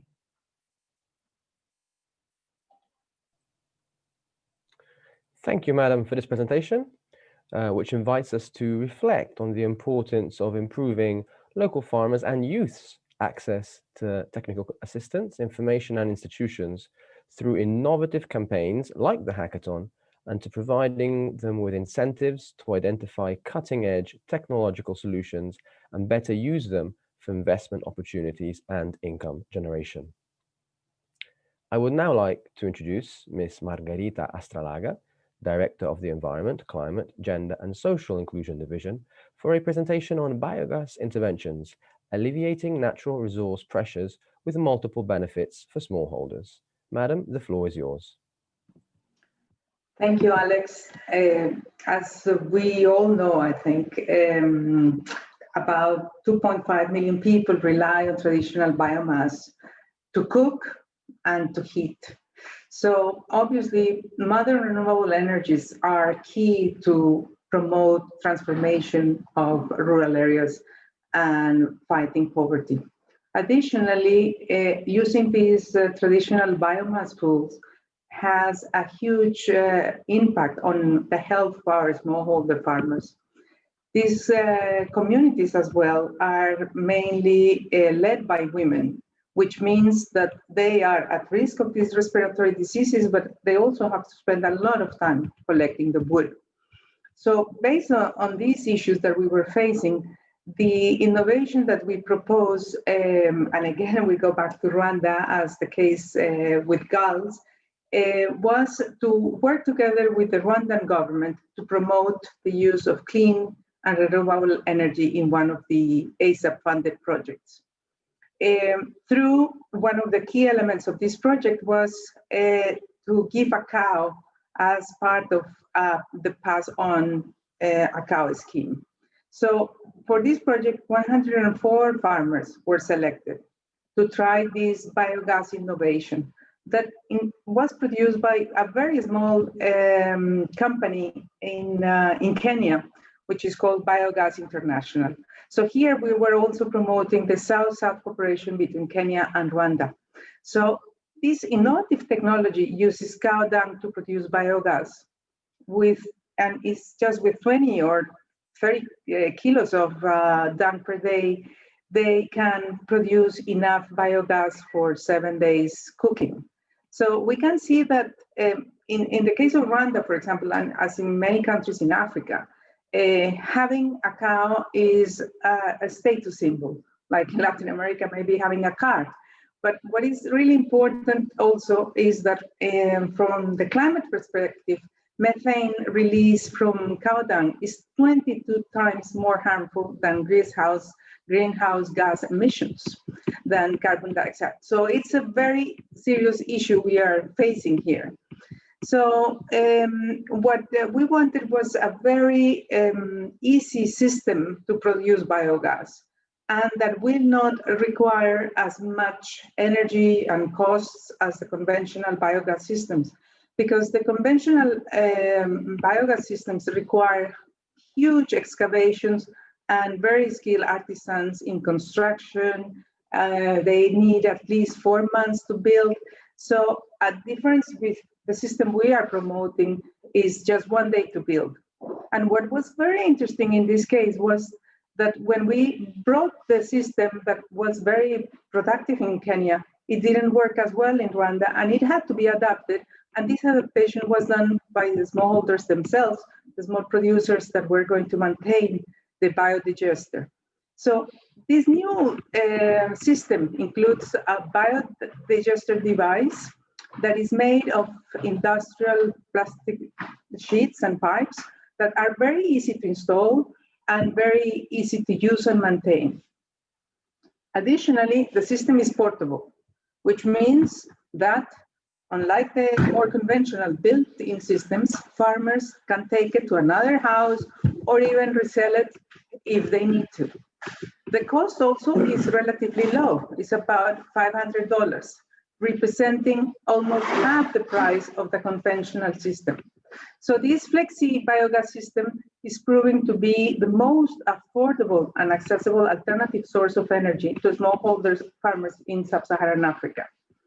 So it has been initially installed, as I said, to work with dung, but it's quite interesting to see that it works also with water hyacinths, with kitchen waste, with market waste, with agriculture waste. So they can use any organic matter that they have around to also produce energy. So this makes the system really versatile and applicable almost to anyone, not necessarily for those that have livestock.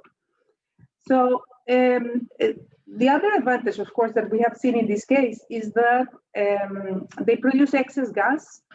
Apart from using it for their own needs, they can also sell energy to other neighbors, and they stop, of course, collecting firewood. And the sickness because of the fumes have been lowered down. Additional, of course, we have the issues of malnutrition and better and safer food production.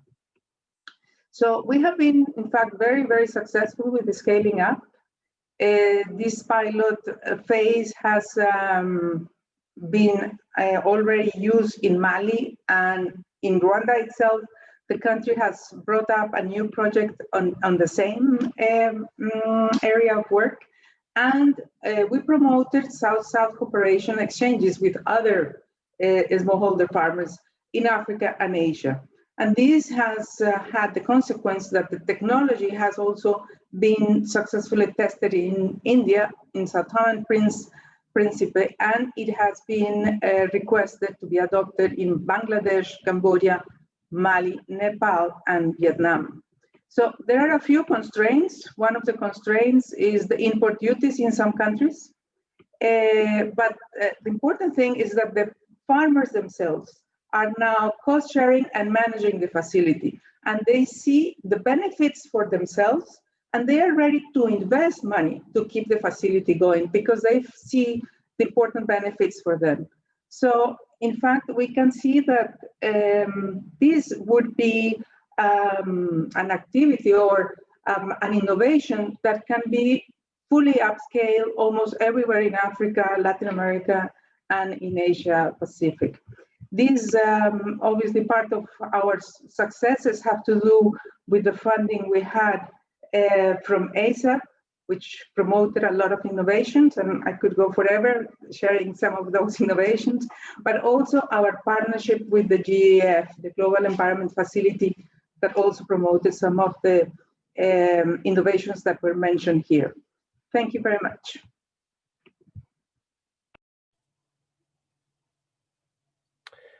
Thank you, Madam, for this presentation, which invites us to reflect on the importance of biogas as an alternative to traditional biomass, which poses serious health effects for people living in rural areas, especially women, and underscores the many benefits of versatile biogas innovations for smallholders, including additional income and less environmental degradation, and underscores and highlights the importance of scaling up and, at the same time, tailoring these approaches to local contexts.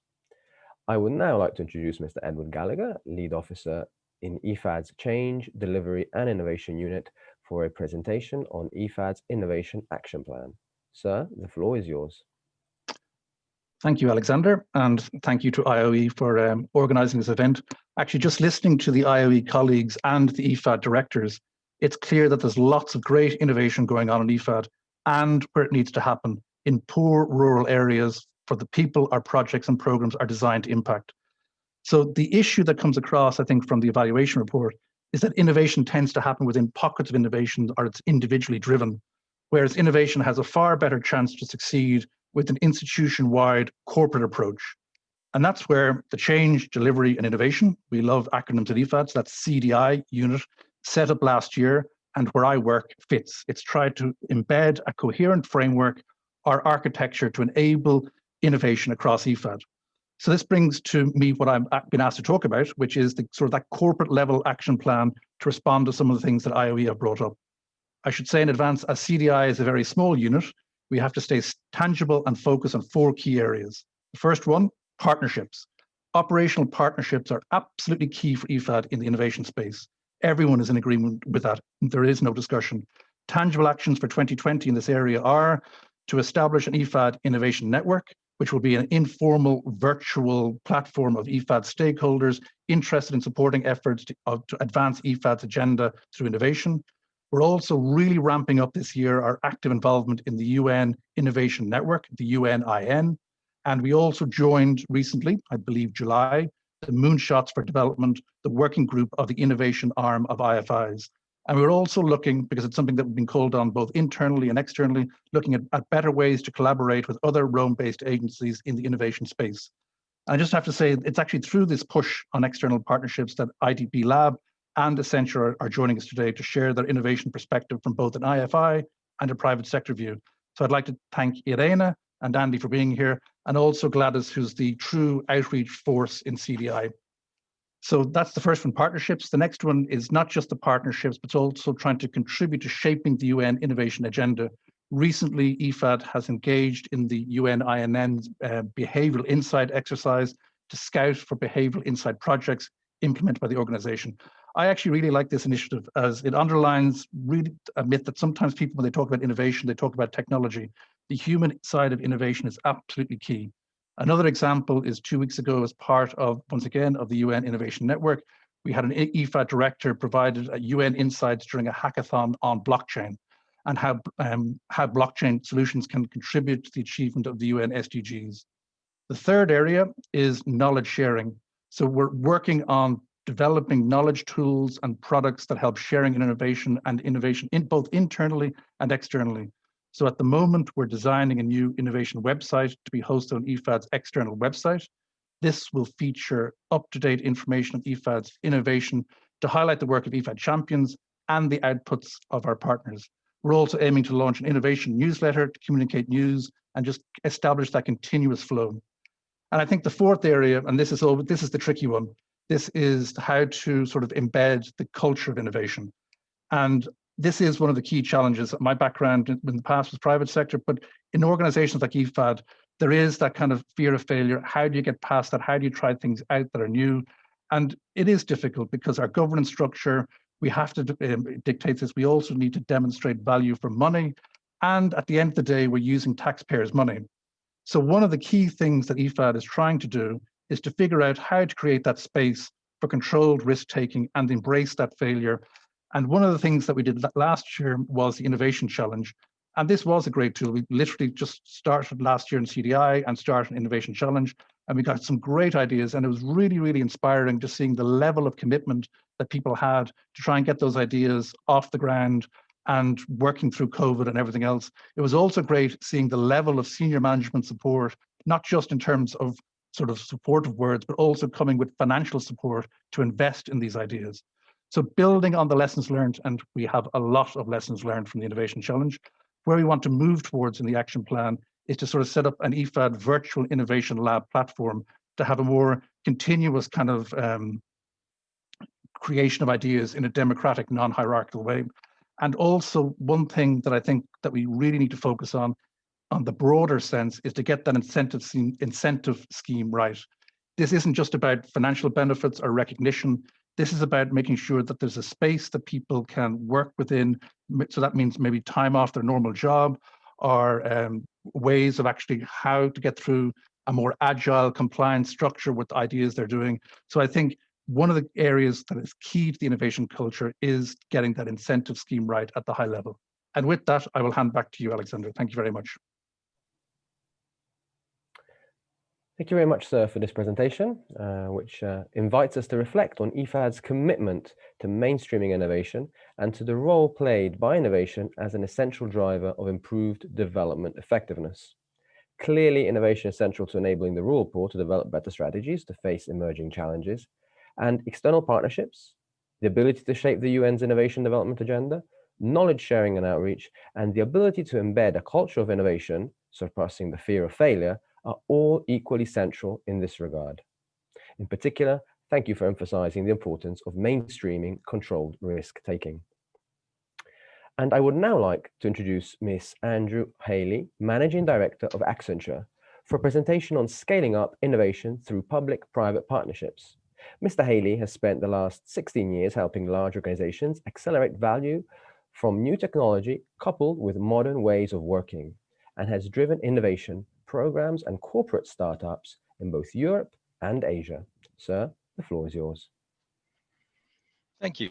Good afternoon, everybody. And first of all, thank you for the opportunity to present. It's been an enlightening period so far, and I've really enjoyed the presentation. So, as Alex said, my name is Andy Haley. I've spent some time recently with Accenture working on innovation and figuring out how to create an environment that fosters innovation and creativity, which is really the core of the challenge. And as we've got it wrong through various years of trying, and we've got it right in others, what I've tried to do is say, how do we partner with various NGOs to bring the experience that we have driving innovation to the government sector? And I've tried to extract as best I can some key themes that I think are important, and I'll just share those with you. So first of all is the private sector generally is learning that certainty is now a luxury. The days of ownership of a challenge and exclusive rights to solve it have gone, and the age is now in experimentation and driving innovation through innovative propositions. And I think partnerships are an absolutely key enabler for innovation at scale, and indeed innovation at scale is now more important than ever. And there's an interesting statistic. Over the past 20 years, just in the US alone, public-private partnerships worth over 21 billion have ended in failure. And I think it's important to try and identify why that is and how can we make sure that we're maximizing the chance of success at scale and therefore driving the benefits that we all want to see from public-private partnerships. So the first thing I think we need to be careful of is realistic and measurable common goals. So the DNA of the public sector and the DNA of the private sector is very different, and motivations are very different. And I use the word DNA very carefully, right? Everyone is trying to get to an objective, but one is driven by a different set of values, and finding a way to align those is important. Innovative ways of working will stress everybody's common understanding because of the pace it goes at and the degree of uncertainty that it brings. Typically, successful organizations in the past have fed off certainty, and their ability to deliver well-defined outcomes has been a positive. But this flies in the face of innovation, and actually the objective is to find creative ways of getting better through short cycles of dealing with that uncertainty. So setting realistic and measurable common goals for a public-private partnership is incredibly important, and getting the language right to describe them up front is really key. Secondly, clarity on purpose. So purpose is hugely important for innovation, and purpose is the underlying reason why we do anything. And IFAD's purpose is clear and honourable, and it should drive everybody. But it creates funding challenges for third parties. So one purpose for engaging in a partnership may be completely different to another one, and getting that on the table early and setting it out early is super important. And then the degree of stakeholder management required. So successful partnerships increasingly rely on complex ecosystems. So and the best public-private partnerships understand the important influences, understand the important sources of funding, and also the competitors that are active in their field. So the advice around stakeholder management is, partner with organizations involved in complementary work. And again, that goes back to the purpose and creating a common goal for both. Also partner with organizations who understand that learning is in failure and are comfortable with failing fast and iterating. Many people will recoil at the word failure, but there's a huge amount of learning in failure which can be magnified across an organization like IFAD, and that learning can be shared to make sure that it's propagated and has real value. And also partner with people who have a history and culture of forming trusted ecosystems of partners for themselves, so they understand different motivations, they can deal with the complexity of different motivations and have various tools and techniques to get through them. And this is something Accenture do a lot, and I'll talk about that in a second.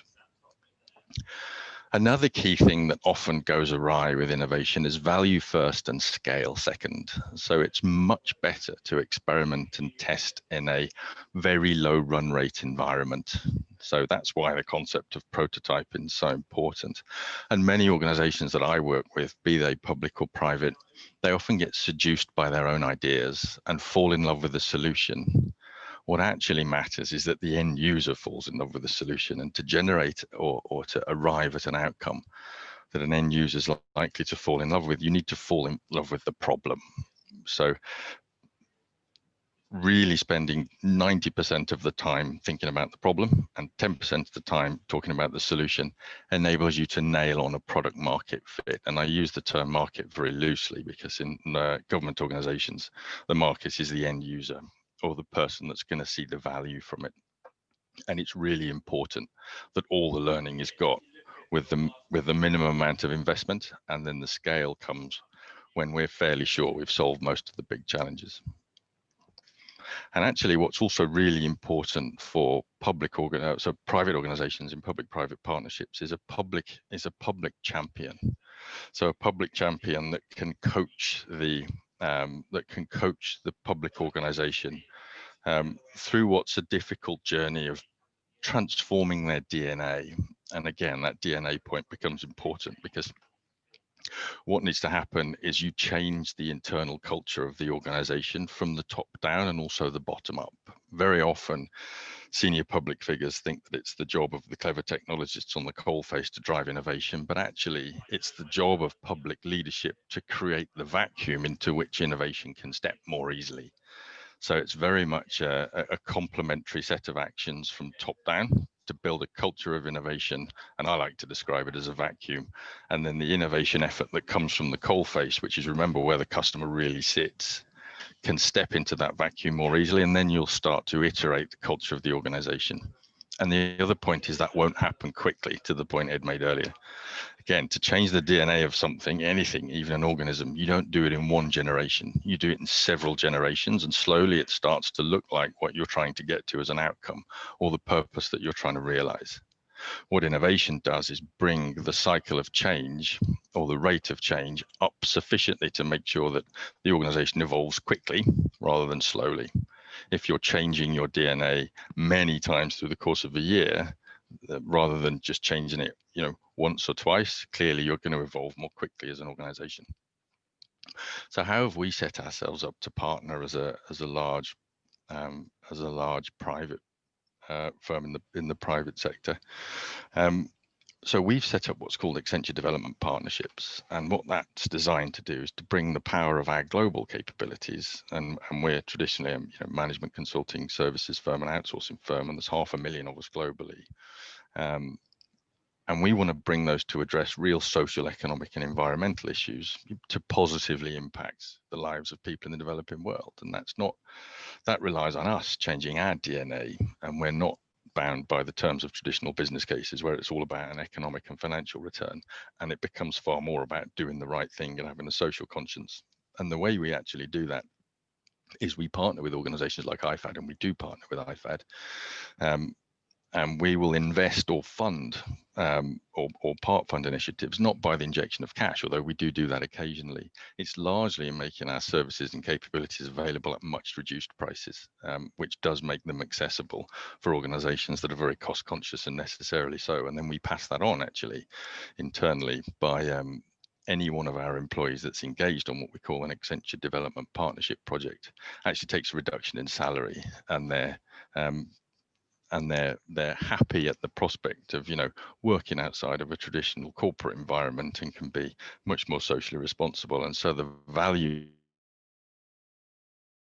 exchange in that is very clear, so that the private sector gets access to what they wouldn't normally be able to, or wouldn't normally be keen to fund, and our employees, actually their engagement with our firm goes up considerably as they get a moral payback for the type of work they're doing, which in large corporates is not always there. And then just finally, we tend to work across every phase of public-private partnerships, and I'm more than happy to orchestrate them. So we work for various NGOs, and IFAD is actually one of them. We work across various donor organizations. We work with the Bill and Melinda Gates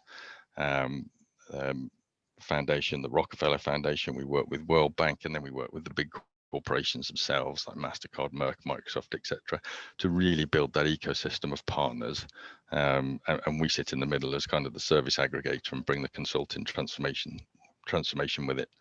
But typically that's what we find before we embark on really innovative partnership with NGOs is establishing the common goals, It's making sure there's a clarity on purpose and a conciseness. It's making sure that the broader set of stakeholders is well understood and engaged, and that there's a focus on early value rather than massive scale to prove in a low run rate environment.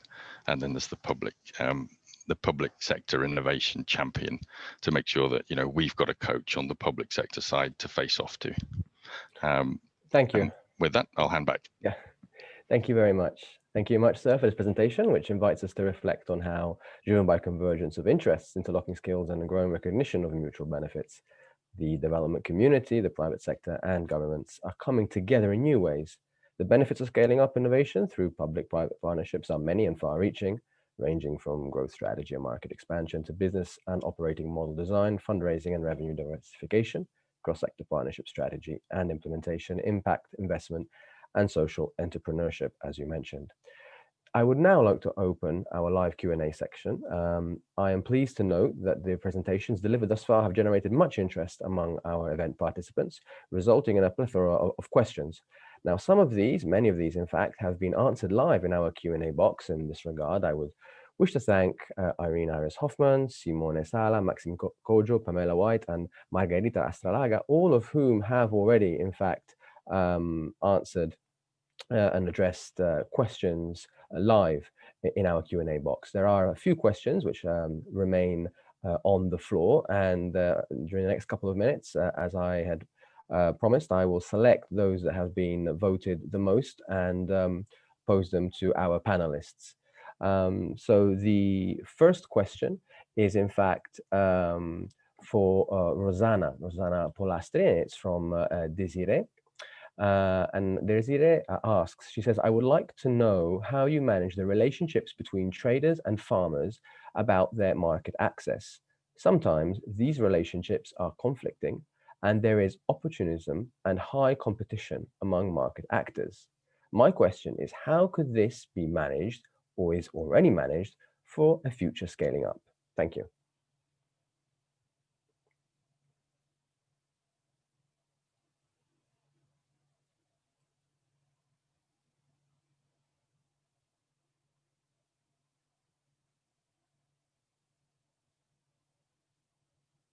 The floor is open. I mean, this particular question was addressed to Ms. Polastri, but obviously if there is anybody else who would like to address it, you're more than welcome to do so.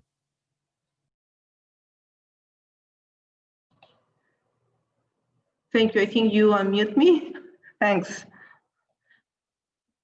Yes, no, thank you for this very good question. In fact, this is one of the risks that we realize by using the app, that there is always this uneven information, asymmetric information, and that's why we from IFAD are following through our beneficiaries very closely how we are going to pilot this and try to avoid this type of asymmetric information in which there are conflicting relationships. The idea is to identify the best way to mitigate this risk, and when we will scale up and open it to users outside our projects. Thank you. Thank you very much for that answer.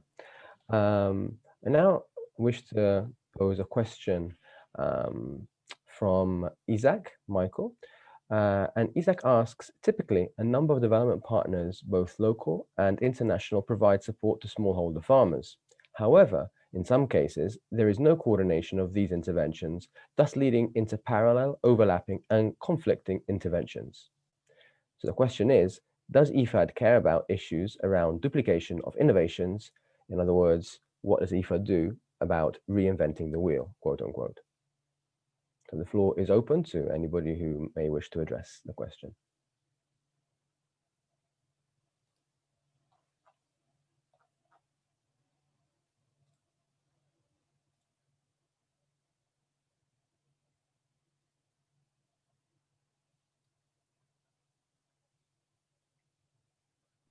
Okay, let me try. The question is not typically related to the CLE, but it's a more general. I was expecting one of IFAD, a regional director, to answer, because And those are one of the aspects we do evaluate when we conduct our country strategy and program evaluation.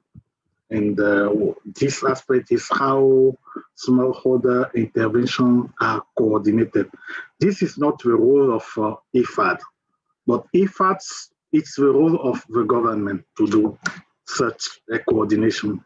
So IFAD, in terms of action, should assist or help or lead the government or enable the government to do such a better, a proper coordination of those interventions directed to smallholder farmers, because IFAD support the government. IFAD is not a direct actor, but IFAD support the government. Okay, I'm happy that Nigel maybe or others that can contribute and add. Thank you. Let me try and speak to the issue of how we avoid duplication of effort. Whenever interventions are designed through the project cycle, there is a very consultative participatory process that takes place.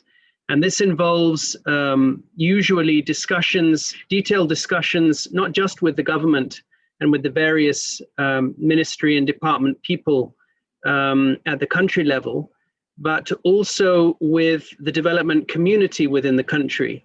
And if IFAD is, for example, considering an intervention in the agricultural sector, that would mean interacting with development partners who are active within the agricultural sector.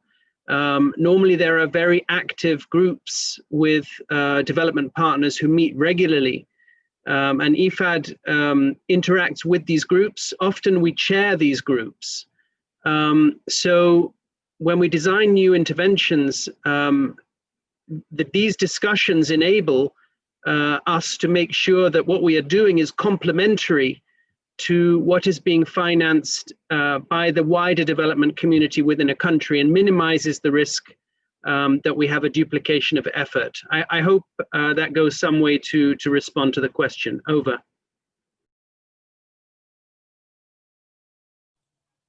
Thank you very much, both Max and Nigel, for those succinct but clear answers. I would now like to present our speakers with a question from Ray Purcell. Ray asks, innovation scalability and transferability is a particular challenge in agricultural activity due to location specificity around biophysical, geographical, climatic, and cultural diversity. Can you provide an overview from IFAD innovation experience of how to address this challenge?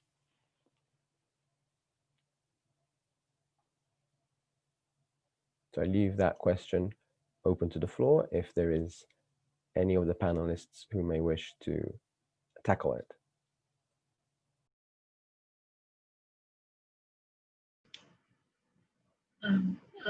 I could try and attempt to respond. It's true, many development challenges are really spatial. And by spatial, I mean, if we want to understand nutrient intake in terms of food and nutrition security, usually in a country, food production capabilities and capacities differ. Dietary consumption also differs, informed by cultural contexts. Also, just the rural economy differs as a whole. So having in-depth understanding of spatial realities enables us to design solutions which are contextualized. And I think this is a very powerful question in the sense that we cannot and we should not, as development actors and partners, cut and paste solutions. So even as we're talking about scaling up and the scalability of innovations, it must really be informed by the intrinsic characteristics which are found in specific zones and specific drivers of food insecurity. And in the case, for instance, that I had shared here on the platform, soil management is one of those key drivers of potential for food security. Soil, of course, helps us with water. It also helps us with access to fresh water, It also helps us with the ability to grow food and nutrients, etc. And we know that the soil acidity and soil structure differs quite dramatically across different zones. And I'm just using that as an example.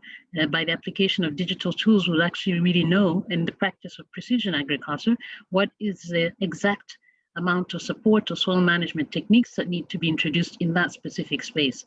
So I think data management, the combination of science, a combination of stakeholders, and marrying that with solutions is one way in which to respond and contextualize what we want to do.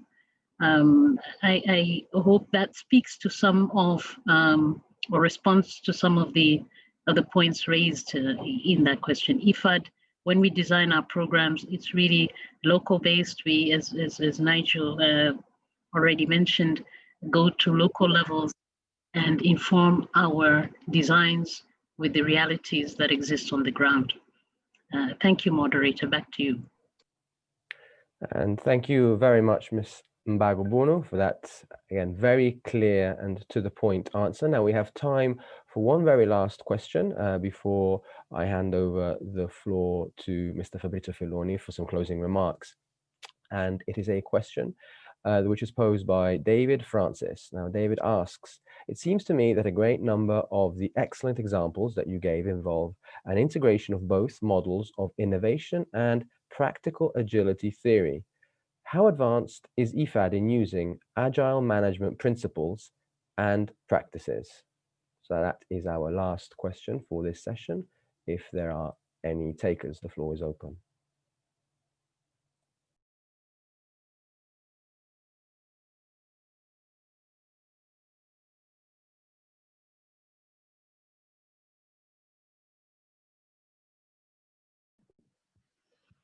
Alex, if I may. Of course, yes, please, Margarita. I think we are, in fact, extremely agile because we have no other option. It's important that I think from the institutions I've worked before and comparing IFAD with other institutions, we see how we are always looking at what is the best way to get the results we need in different contexts and in different situations. So I would say that we have a good adaptive capacity when we see things are not working to take the necessary measures during the supervision missions, because we have several supervision missions a year. During the supervision missions, these problems or challenges we come to see them, and then immediate actions are taken. Over to you. I see Nigel has raised his hand. I don't know if you would like to address this question as well. Just to complement what Margarita said, which I fully agree with, just to say, in addition to the need for adapting in IFAD, what's also very important is to work with partners on the ground who have an ability to manage what can be quite chaotic innovation processes.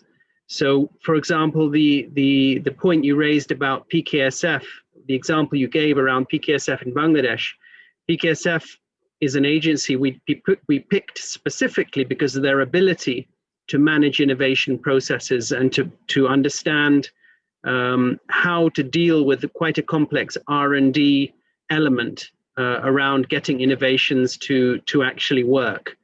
So I think one thing is the IFAD side, but the other element of the equation is that, you know, the national side and working with strong partners on the ground. Over. And thank you very much, Nigel, for adding that response to Margarita's, which I think really addresses the point that was raised and wraps up this Q&A session. So I would like to thank all the participants and all the panelists of this session. And having thanked everyone, it is now my pleasure to hand over the floor to Mr. Fabrizio Felloni, who will officially close this session. So, sir, the floor is yours for closing remarks. Thank you. Thank you very much, and I will be very brief, and I will repeat the thanks, the most sincere thanks to all the participants and the panelists. It has been a very rich session, and I will not, of course, try to summarize all the topics that have been, in a way, discussed today, but let me just perhaps summarize the type of inputs that you've received, maybe categorize them. On the one hand, we've heard from the colleagues from the Independent Office of Evaluation, the findings and the recommendation from the corporate level evaluation on innovation, and pointing at several aspects which have to do also with institutional priorities, how they are formed, how they are expressed, how they are communicated, and also building an institutional culture that is favorable to innovation. In addition to some example and illustration on a specific case of innovation around the world. We've also heard from the senior management of IFAD. The senior management has given us the perspective at a higher level on what they think they are the priorities of IFAD in order to further stimulate innovation and a more innovative culture. We've also heard specifically from colleagues who have formed a unit, which is quite new. It's about 1 year or less old, but has already some ideas on how to proceed and how to, in a way, foster the process of innovation in the organization. It was also very interesting to hear from other organizations, if I may, I could call them sort of bigger, larger sister organizations, but also have a unit that tries to build a cooperative culture, which is in a way, multidisciplinary and interdisciplinary between several units to foster specific innovation, particularly on enterprises, but not only. So that was interesting to hear also the configuration and the experience of other organizations, what they're doing. Also equally interesting, it was to listen to the experience from Accenture, which was to a large extent about public-private partnerships and what are the factors of success. And again, culture in stimulating innovative culture. And then last but not least, also very interesting inputs from the colleagues from IFAD that have pointed out to a number of innovations that they have extracted from their experience in several regions of IFAD. And some of these innovations have to do with techniques or technology, but some innovation are also institutional. Others are innovations in partnerships, and other are innovation in data analysis, in a way, data gathering, data analysis, and data dissemination. So these were also very interesting. And they have highlighted also the importance of dealing with national counterparts and policies that sometimes may be favorable or less favorable to the growth of innovation, and also have given us some example of dexterity that IFAD had in dealing with national partners. So I really, if there's no other questions or comments here, I would really like to thank all the participants. I believe that some of the presentation will be made available through the IOE, Independent Office of Evaluation website. So I think they will be available there. I believe also this session has been recorded, so those who wish to see again some part of the section or provide to other person who could not participate the full recording of a session, that will also be available. And I would like to conclude again with many thanks to all the participants and colleagues.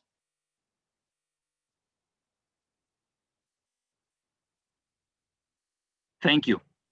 Goodbye, everyone. Have a good evening. Thank you. Thank you and goodbye.